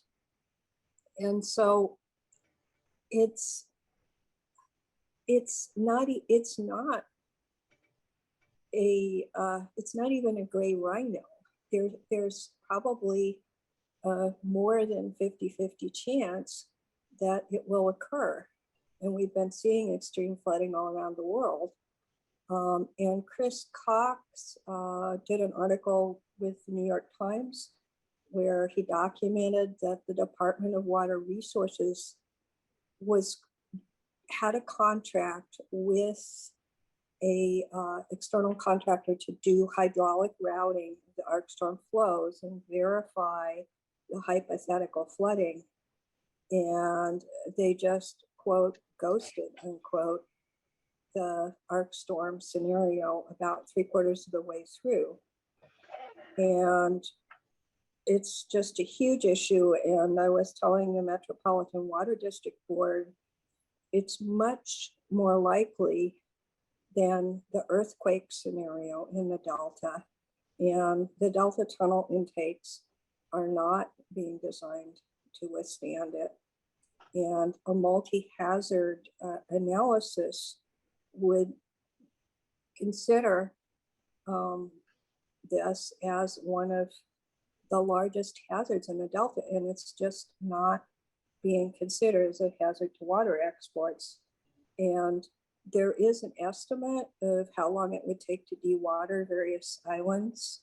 But this is something I think the board should really look at, not just hesitancy by environmental stakeholders about risk of salmon extinction, but very large, major disaster. And the other one is the risk that the current pattern of hot droughts continue, and Southwest scientists and Colorado River managers and East Coast tropical cyclone scientists are all recommending scenario-based approaches where that current pattern continues. And I've been digging more into some of the reasons that it might continue, but that also isn't even being considered by the Department of Water Resources, even though it was requested as part of the last climate adaptation plan and was produced. Thank you, Deirdre. Thank you. I think you're raising a really important point. Let me turn this into a question for our speakers. So we do see this reticence to look at extreme events and also negative scenarios in general in the ongoing activities. Do you have any suggestions about how we motivate? You know, I understand you're talking a lot about co-production, and the idea being that there's plenty of opportunity to have a dialogue about the benefits or harms of using such scenarios. But is there another answer beside that to motivating people to look at more extreme events? Jody, I'm really intrigued by the idea that you said about reframing a problem in terms of action, as opposed to risk or loss, and the as a means of you know, is there going to be scenarios that are on the one hand sort of unthinkable for one reason or another, politically or otherwise, and that are and hence there may be reticence to take it on, but a reframing of that scenario in terms of action, I think, is one way that that you might approach that. It might be a slightly different answer. And Jody, I'm putting words in your mouth because this is part of what you were talking about, but I wonder if you have thoughts on that. I didn't particularly first thought about the reframing idea, but I did immediately think about, you know, what Deirdre brought up. And what we've been constantly discussing about, which is really the public perception of how do I put it? So I think it's really more about the idea of reducing the psychological distance. So I'll give an example using climate change that's been really talked about a lot. So for example, when we think of having like an abstract level, it usually leads to climate change being perceived as really far away, right? Like a concept that is psychologically distant. And this results in kind of this dissension of the problem and the unwillingness to tackle the issue. But on the other hand, if we are able to kind of draw the distance closer, then it leads to a higher likelihood of acceptance of climate change by, you know, lay people, by the public, or stakeholders, through promoting a more psychologically closed view, which in communication research we've done a lot. And I know Dr. Janet Yang is in the audience today, and she's a climate researcher who's done a lot of work in psychological distance and how to address this issue.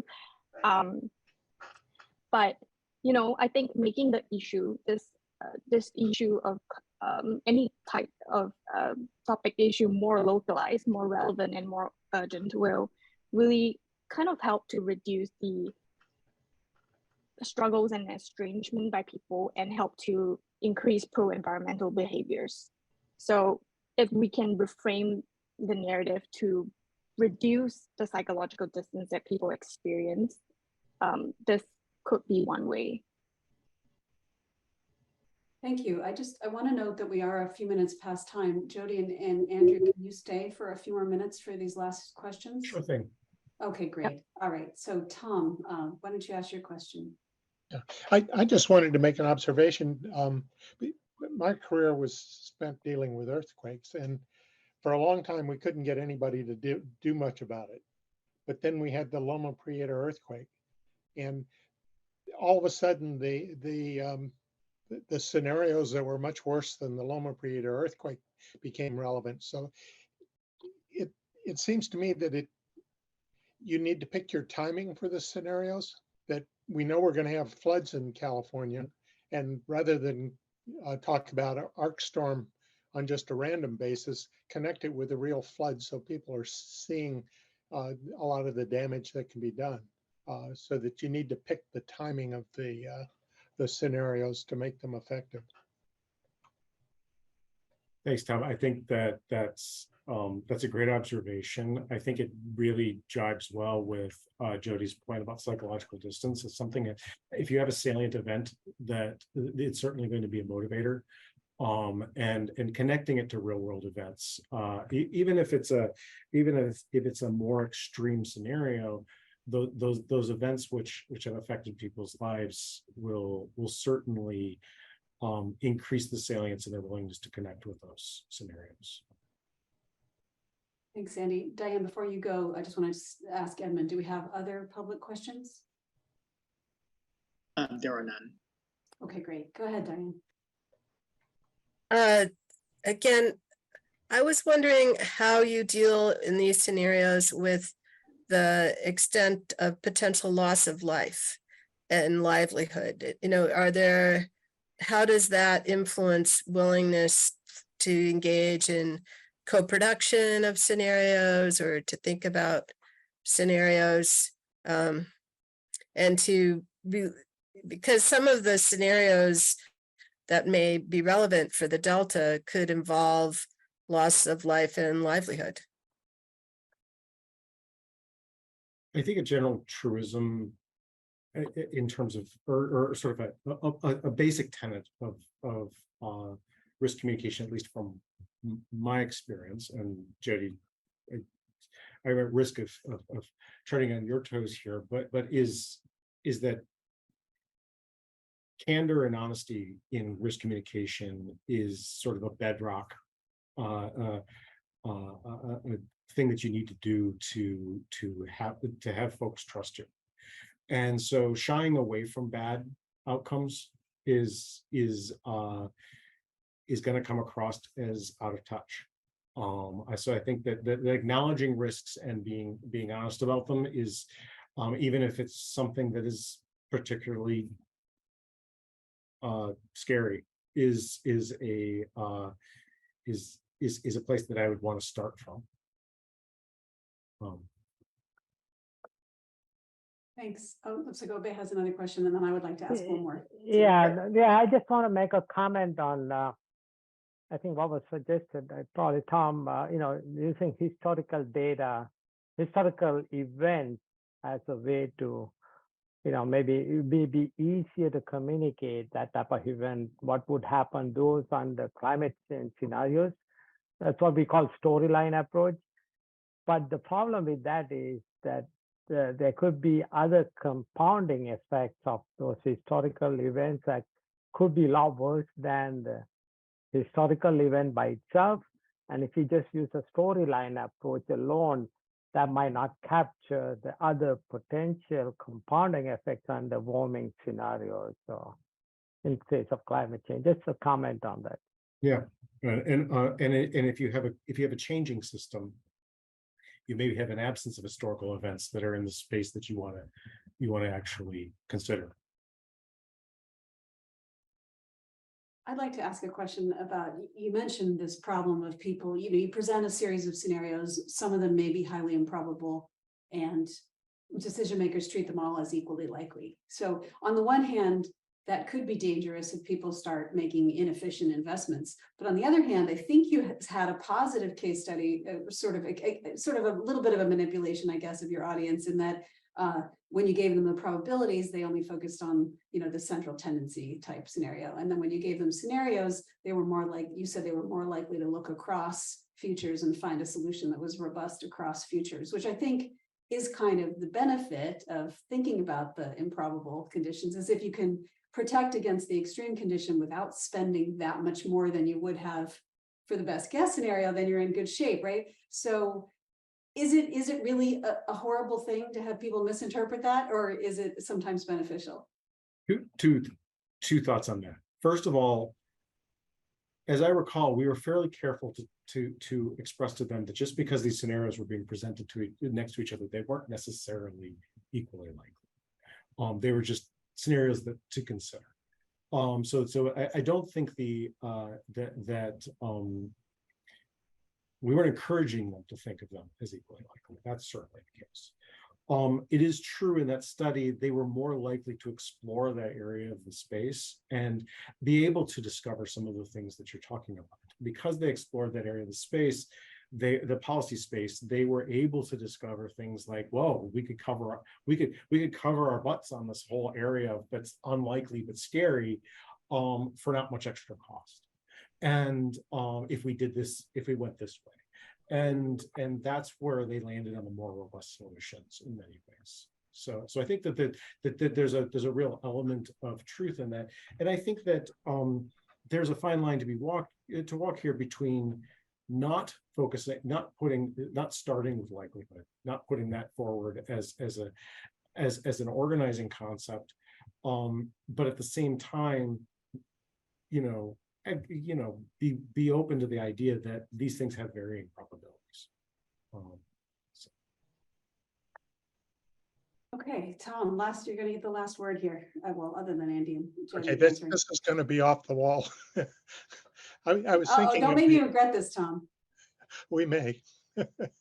I was thinking of the last 2 months, we've actually been running or setting up an experiment.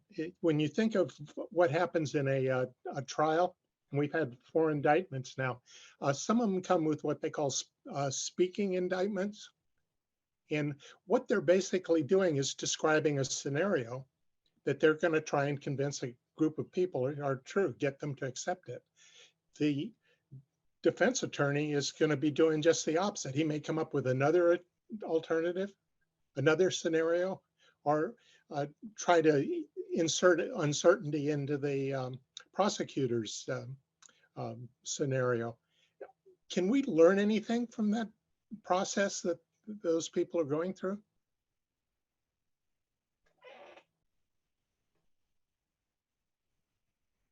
My gut reaction is that this is kind of similar to a news story having 2 people next to each other, 2 talking heads that are presenting opposing views, one of which is much more supportive than the other, or maybe more supportive than the other. And the concern that you're giving equal airtime to those. I think there's an analogy here for scenarios that are, this is, I think, wherein lies the tension is scenarios for low consequence or low probability, high consequence events in particular have maybe very worth considering in deliberation. But at the same time, and I think there are some benefits to that if it allows exploration of those areas of the space. But at the same time, we don't want to create a false equivalence, and that's, I think that's where I think you were going with this, and I think that we see this in different types of communicative settings that maybe I'm not familiar with that part of that aspect of those legal proceedings, but it sounded a lot like the sort of 2 talking heads thing on a newscast, and I think there needs to be a degree of plausibility to the scenarios, even the low probability ones, and a reason for them to be there. And I think that's gonna resonate with decision makers as well. There needs to be a reason why those scenarios are there. Well, what I was thinking was if you looked at the outcomes from a whole bunch of these trials, not the ones in the last few months that have been so publicized, but just look at them as a data set. It would seem like there's going to be some times where the defendant wins, and trying to see what were the controlling factors that led to their victory in the trial, because they're actually coming up against something that has shallow uncertainty that they managed to do something, you know? I think you're hitting, there's an element of this that I think is actually, that I'd like to highlight here. That's a competitive environment between the lawyers. They're actually competing with each other in that setting. And so they have incentives to create scenarios that that manipulate decisions in particular directions. Now that may be true in the policy space too, but in many situations it's at least hopefully more collaborative or more cooperative rather than competitive. There's a well-being at the end of the day. That's people may have different goals and different beliefs around those, but I do think that it's an interesting question as to whether or not the folks who are putting forward different scenarios actually see themselves as competing with each other. If that's the case, I think that's actually something to address itself. Yeah. Well, that would certainly be the case in climate change, with climate change. Yeah. Okay, thanks, Tom, and thanks to our speakers. I just want to add to that last point, though, is that in many ways, we want to understand these cognitive biases so that we don't inadvertently manipulate people, right? We know we can scare them more easily with losses than with gains. And so if we frame things as losses, we are pushing them toward a particular action. And so I think it's almost like we're trying to do the opposite with these scenarios, is try to avoid triggering people in certain ways. So I remember the first time I was in a grocery store and I saw a package of ground beef that was labeled 80% lean, 20% fat. Like it actually had both labels on it. And I was like, this was a study that was run by Erwin Levin, a psychologist in Iowa, some years ago. I was like, I took a photograph of it and sent it to him because he's a friend. And I said, and I'm like, finally somebody got it right. Because what he had shown was that people thought ground beef. He found that people that saw ground beef labeled as 80% lean thought it was better ground beef than people that saw it as labeled as 20% fat. And he ran a condition where he gave both pieces of information, and it seemed to have a lot of promise to it. So to your point, Lisa, I think you're absolutely right. That part of this is just being aware of these cognitive biases and trying to be cognizant that the scenarios, the construction, that we don't inadvertently build those things into this. Yeah. Okay, well, this has been fascinating. I learned a lot from your talks, and really appreciate you taking the time to help us with this review and help us work toward better scenarios in the Delta. So thank you again. Thanks for inviting us. Thank you. And we really appreciate it. So, okay, we're going to let you go. We've taken up enough of your time. Have a great day. Thanks. Thank you. All right, I hope folks got something good out of that. That was certainly very interesting. So we're due for a short break. We actually blew through our break though. So if folks, just so we can get done at a reasonable time, if folks want to come back at 30 after the hour, so that gives us, a little over 10 minutes for break. Obey, you have something? Yeah, there's a big storm going through here with hail, so I may lose connectivity, just to let you know.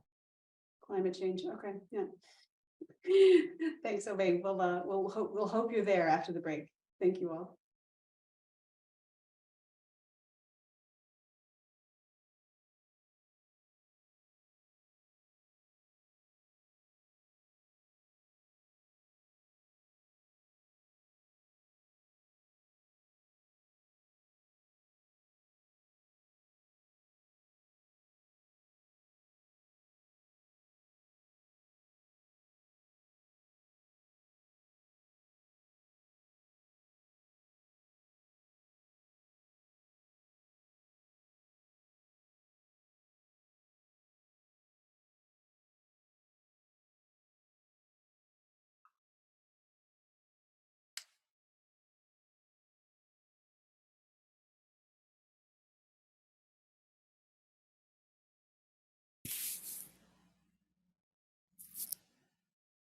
Are we live? We are live and we are streaming. Thank you very much. Welcome back to the Delta Independent Science Board meeting of August 2023. So we just had a very thought-provoking seminar, and now we move on to agenda item 9, which is a discussion of the food webs review. And I turn it over to Steve. Thanks, Lisa. I'm just going to give you all a very brief summary of where we are with respect to this review. If you recall, our prospectus was approved in June, and a major component of that review is a workshop on the upper trophic level food webs. And you have a 2-page summary that outlines sort of the general topics we'll be discovering or discussing in that workshop. And I'll just briefly go through that.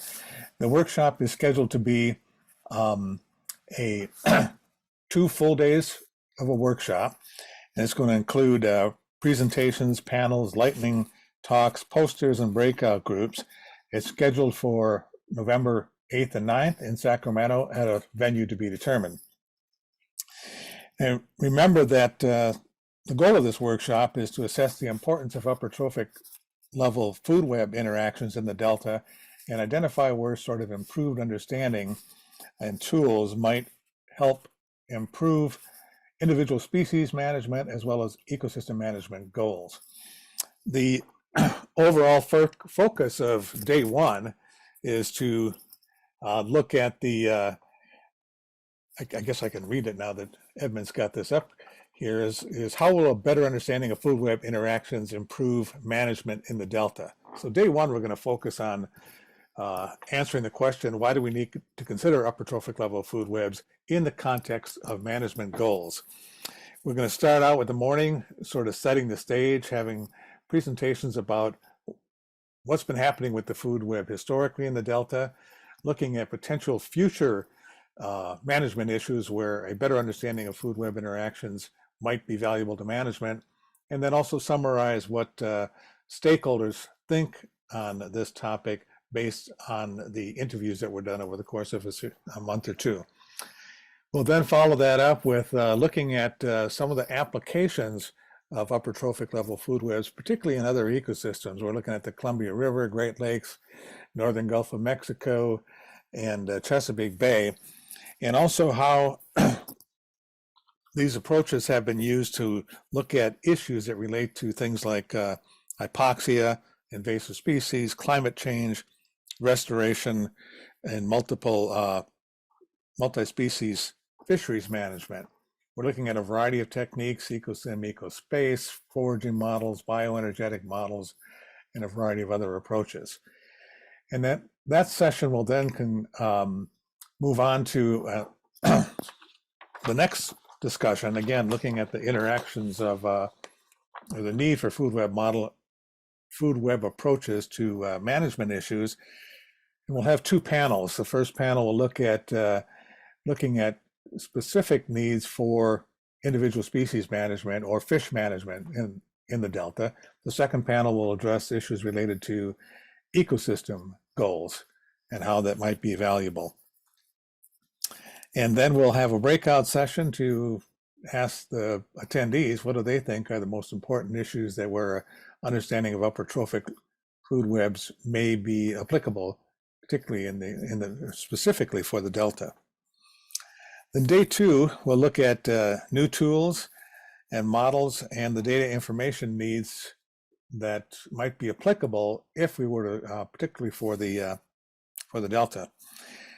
We'll start out with some plenary talks on diving into some of the various approaches that have been used, what kind of data needs they have, and specifically how or if each of these approaches could be incorporated in the Delta management.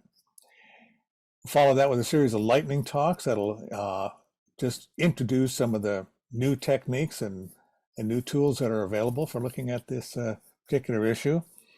And then we'll break into, in the afternoon, we'll have breakout sessions that will explore, given these tools, given the data needs, given the applicability, given the applications elsewhere, what might be some of the most valuable approaches to pursue in the Delta.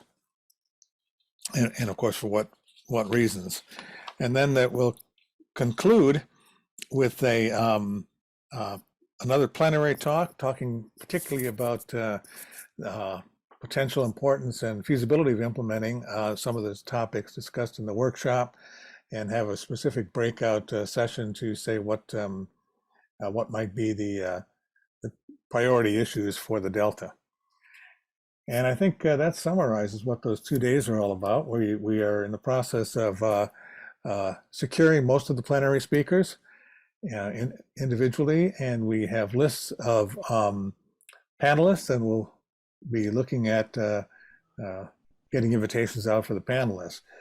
We also are producing a briefing paper that'll be distributed prior to the workshop, and the briefing paper will dive into these issues a little bit more explicitly, and the draft of that should be available or should be written very soon, first draft of that, and then that will be distributed to workshop participants and the public and so forth, hopefully a couple of months before the workshop actually is held. So with that, I'll be happy to take any questions. Bob, did you want to add anything?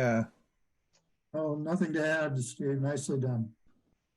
Okay, I guess I'll take Tom. Go ahead.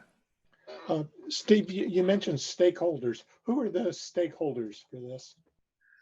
We had a series of stakeholder briefing sessions. We asked them the questions that we said we were going to ask when we looked at this is part of our prospectus, but they included groups of different federal agencies, USGS, NOAA,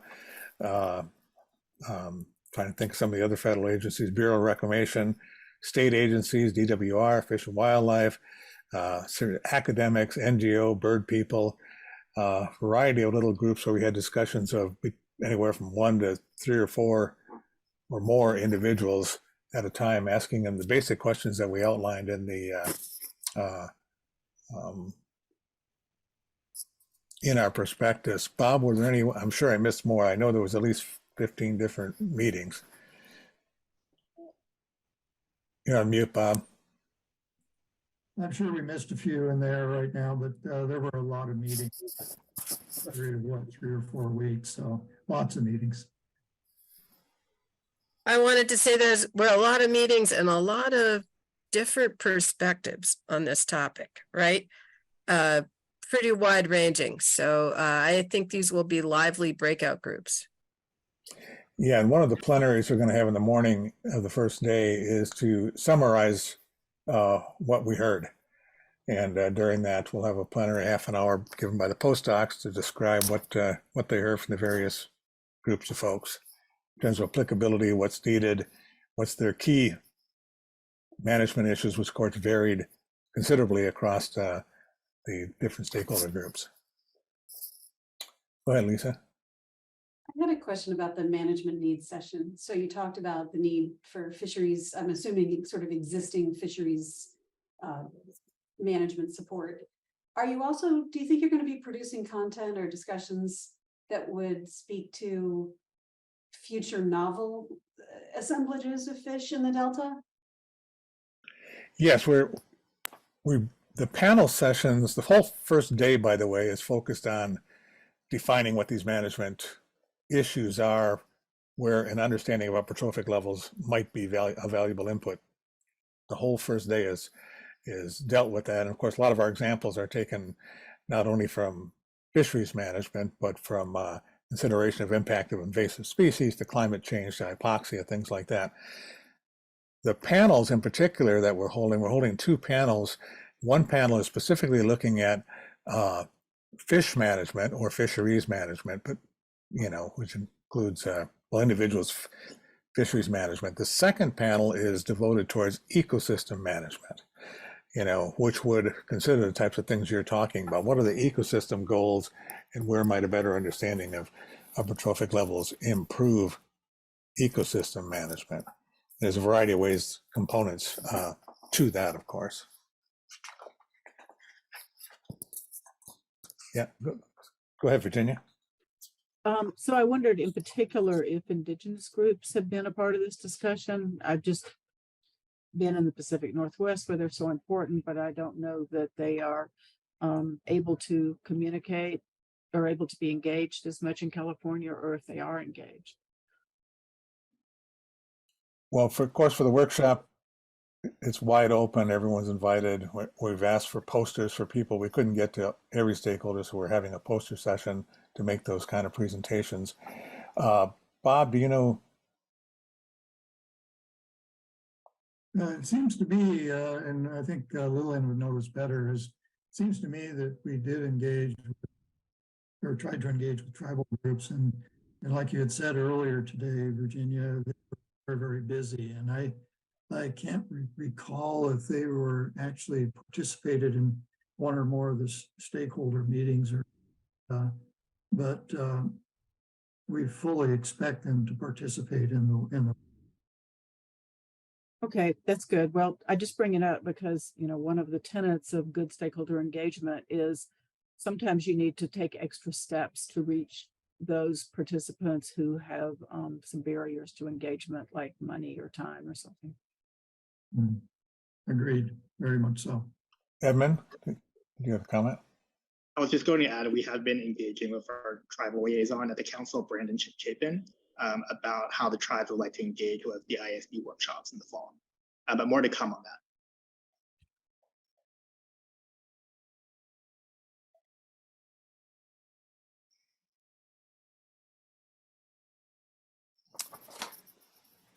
Okay, any other questions? I guess that's all we had for this then.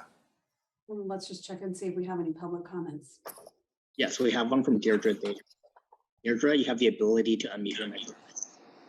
Yeah, I'm wondering if there was any effort to engage with the climate advocacy community. I've recently started working with Climate Action California. That's a network of climate advocacy groups throughout California, and they have an interest, and they've recently taken an interest in climate adaptation in California water because of what we've been seeing.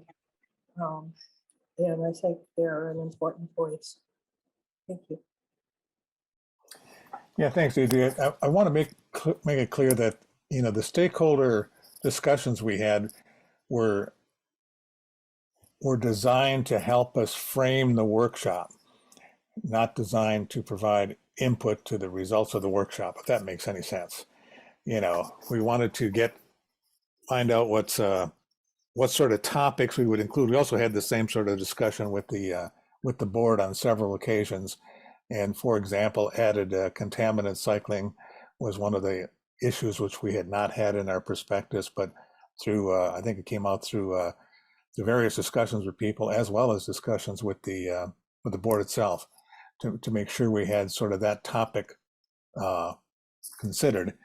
And I think another one that came up was the connection between the Bay and the Delta and so forth.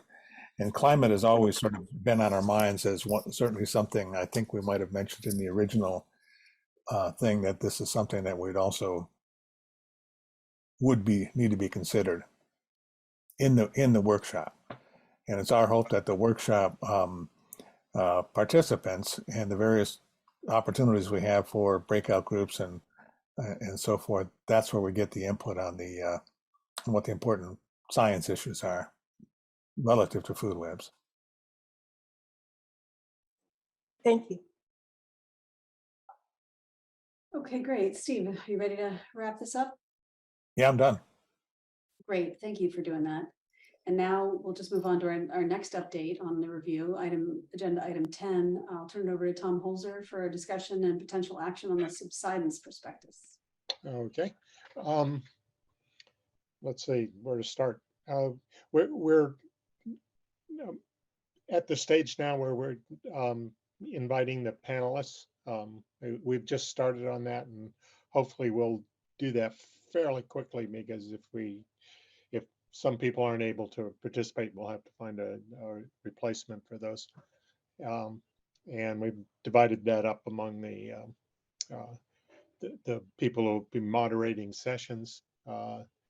The prospectus is now final. There were a couple typos in the prospectus that we cleaned up, and it's online. And probably most importantly, we've settled on October 19th and 20th as the dates of the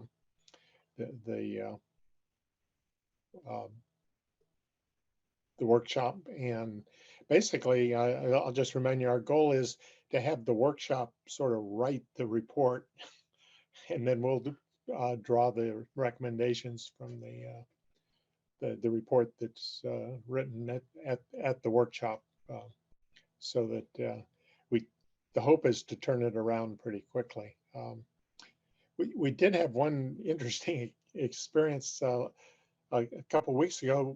One of the congressional offices contacted the Delta Stewardship Council and asked for a briefing specifically on the workshop. And so let's see, I wrote down the group that participated.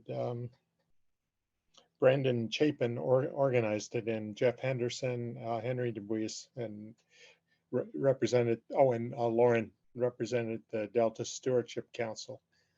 And we had an interesting discussion with 3 of the staffers in that particular office. And what they were primarily interested in was the greenhouse gas sequestration that's possible with the Delta. And one thing I learned in preparing for it is 21% of California's agricultural emissions, if you exclude the animal emissions, 21% comes out of the Delta. So it's a huge source of greenhouse gas emissions. And and this, of course, will be one of the things we're going to be discussing at the with one of the workshop panels. But it was an interesting discussion. It was clear they were learning stuff about the Delta as well. I think going through the Delta wiring diagram was useful. So that's where we are. Appreciate that update, Tom. Very interesting. Oh, Diane. Just following on Tom's point, I just heard this morning that the Environmental Defense Fund has launched will be launching its own satellite to pinpoint methane emissions globally, and focusing, knowing which wetlands are increasing or decreasing. So anyway, that's an ongoing issue for sure.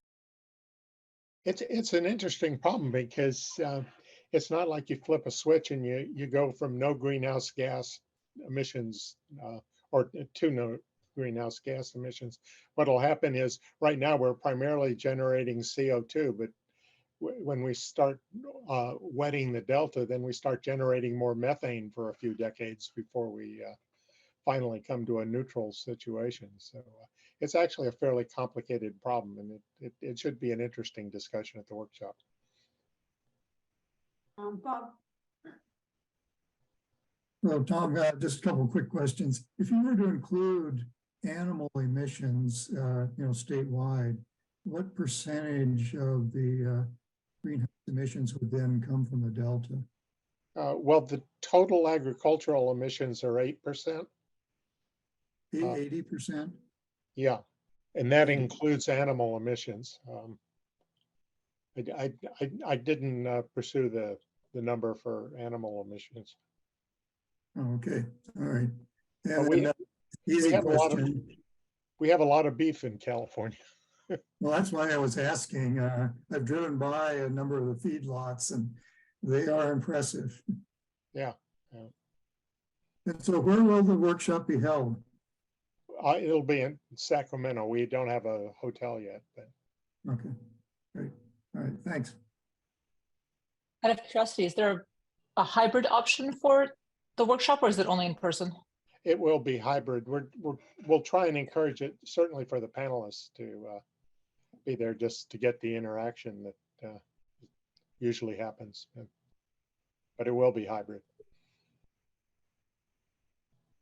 Edmund, do we have any public comments on this item? There are no public comments. Okay, great. Well, thank you, Tom, for that update. Edmund, you said potential action item. Was that left over from another agenda? We don't have an action item, do we? No, we don't have an action for this. Yeah. Just in case we needed it. Yeah. Okay. Yeah. Okay. All right. So now we're down. We are almost to the end. Just two things to do. So I'm gonna tell you a bit about our preparations for upcoming meetings. Although you basically heard about October and November. If the jet noise gets too loud, let me know. Okay. So in September, we're planning a teleconference, and we will have another DMDU seminar on scenario methods that are being used in the Delta this time. So Brett Milligan of UC Davis has agreed to join us. And, you know, we hear good things about him having some really practical tools for using scenarios and engaging with stakeholders. We'll be covering the pyrethroid research plan review. We'll be reviewing that draft and potentially approving it at the next meeting. We'll hear updates on the current reviews. We will, and other things that will probably occur at that meeting or may occur sometime after that meeting is that the postdocs are going to give us an update on some of their independent research. Dr. Shoko Shinbrat is going to give a presentation on her research, and then we're still looking for that discussion of the science needs assessment. So those are what we think are coming up in the near future. And now I will move on to the next item. Well, first of all, we're going to turn it over to Edmund to review the items for follow-up. Yes, but before I go through the follow-up items, I just want to mention there were no public comments for preparation of upcoming ISB meetings. Okay, I was going to ask, but it wasn't on my little list. So, okay. Oh, sorry, Bob has something to say. Go ahead, Bob. Just a quick question, Lisa. For the October meeting, I know we'd have the workshop for 2 days. I assume there's also an ISB meeting face-to-face associated with that. Is that correct? Well, it is an ISB meeting, but there won't be much else on the agenda. Edmund, do we have anything else on the agenda? So right now we're only going to be scheduling a business meeting if there's anything urgent that needs to be discussed. But at this stage, we haven't had any items that absolutely need to be on the agenda for October besides the workshop. Okay, so but we should plan on being there for something face-to-face. Yeah, all ISB members should be present for the workshop. Okay, great. All right, thanks. Okay, what you got? Just to confirm it, Edmund, do we have these on our calendar, or do we have you send the dates exactly? There's a lot going on these days. Yeah, all the calendar appointments should be on your calendar, but we'll double check and re-forward them to you in case. Okay.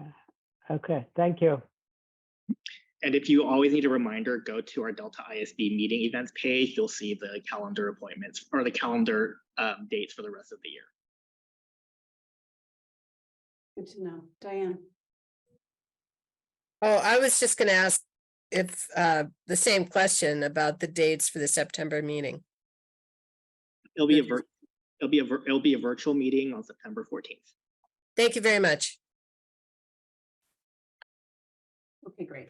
So with that housekeeping out of the way, we are ready for Edmund's review of action items. This will be agenda item number 12. So at the meeting today, Dr. Dale made a disclosure that she's part of the boards for the Nature Conservancy and the Sierra Club in the state of Tennessee. So we'll be updating the public disclosure page shortly after that to reflect the change in status. For the draft pyrethroid research plan, Dr. Werner and Dr. Nyman will be using the comments received today at the meeting to prepare a draft review for discussion on your September 14th meeting. The goal is to get a draft to you to review around September 7th. If you haven't already, please summarize and submit your written comments to me by Monday next week. And then, so we have those on the record. Otherwise, we'll just base your, Dr. Werner and Dr. Nyman will base the review based on their oral comments. For the grand challenges agenda topic, there was agreement with the board that you would like frequent check-ins on interim products and then conduct a final review towards the end on a Delta science plan. So more to come on that. And as mentioned by Dr. Wanger earlier on during the grand challenges agenda topic, there wasn't too much discussion on ground challenges in other systems. So if you have any other information that you would like to share or any articles or links, please send them to me and I'll make sure to have those shared with the science program staff.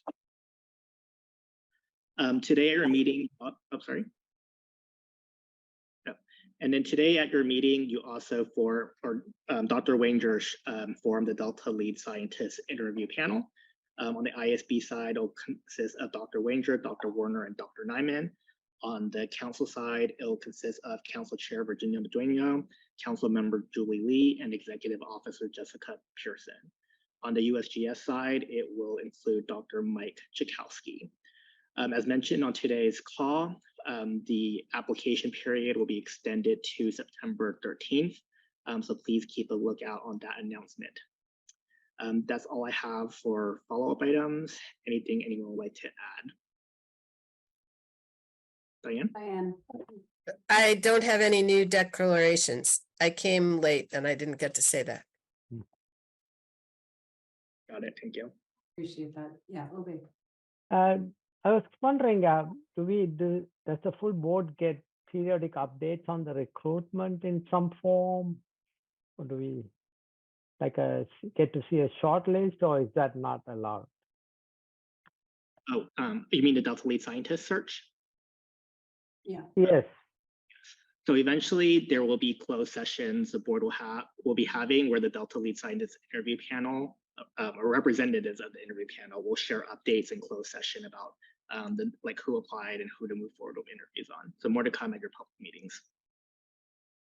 Okay, thanks.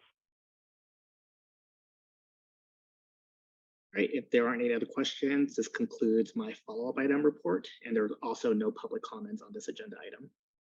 Okay, well then we just have the last agenda item 13, which is public comments for matters not on the agenda, but within ISB's jurisdiction.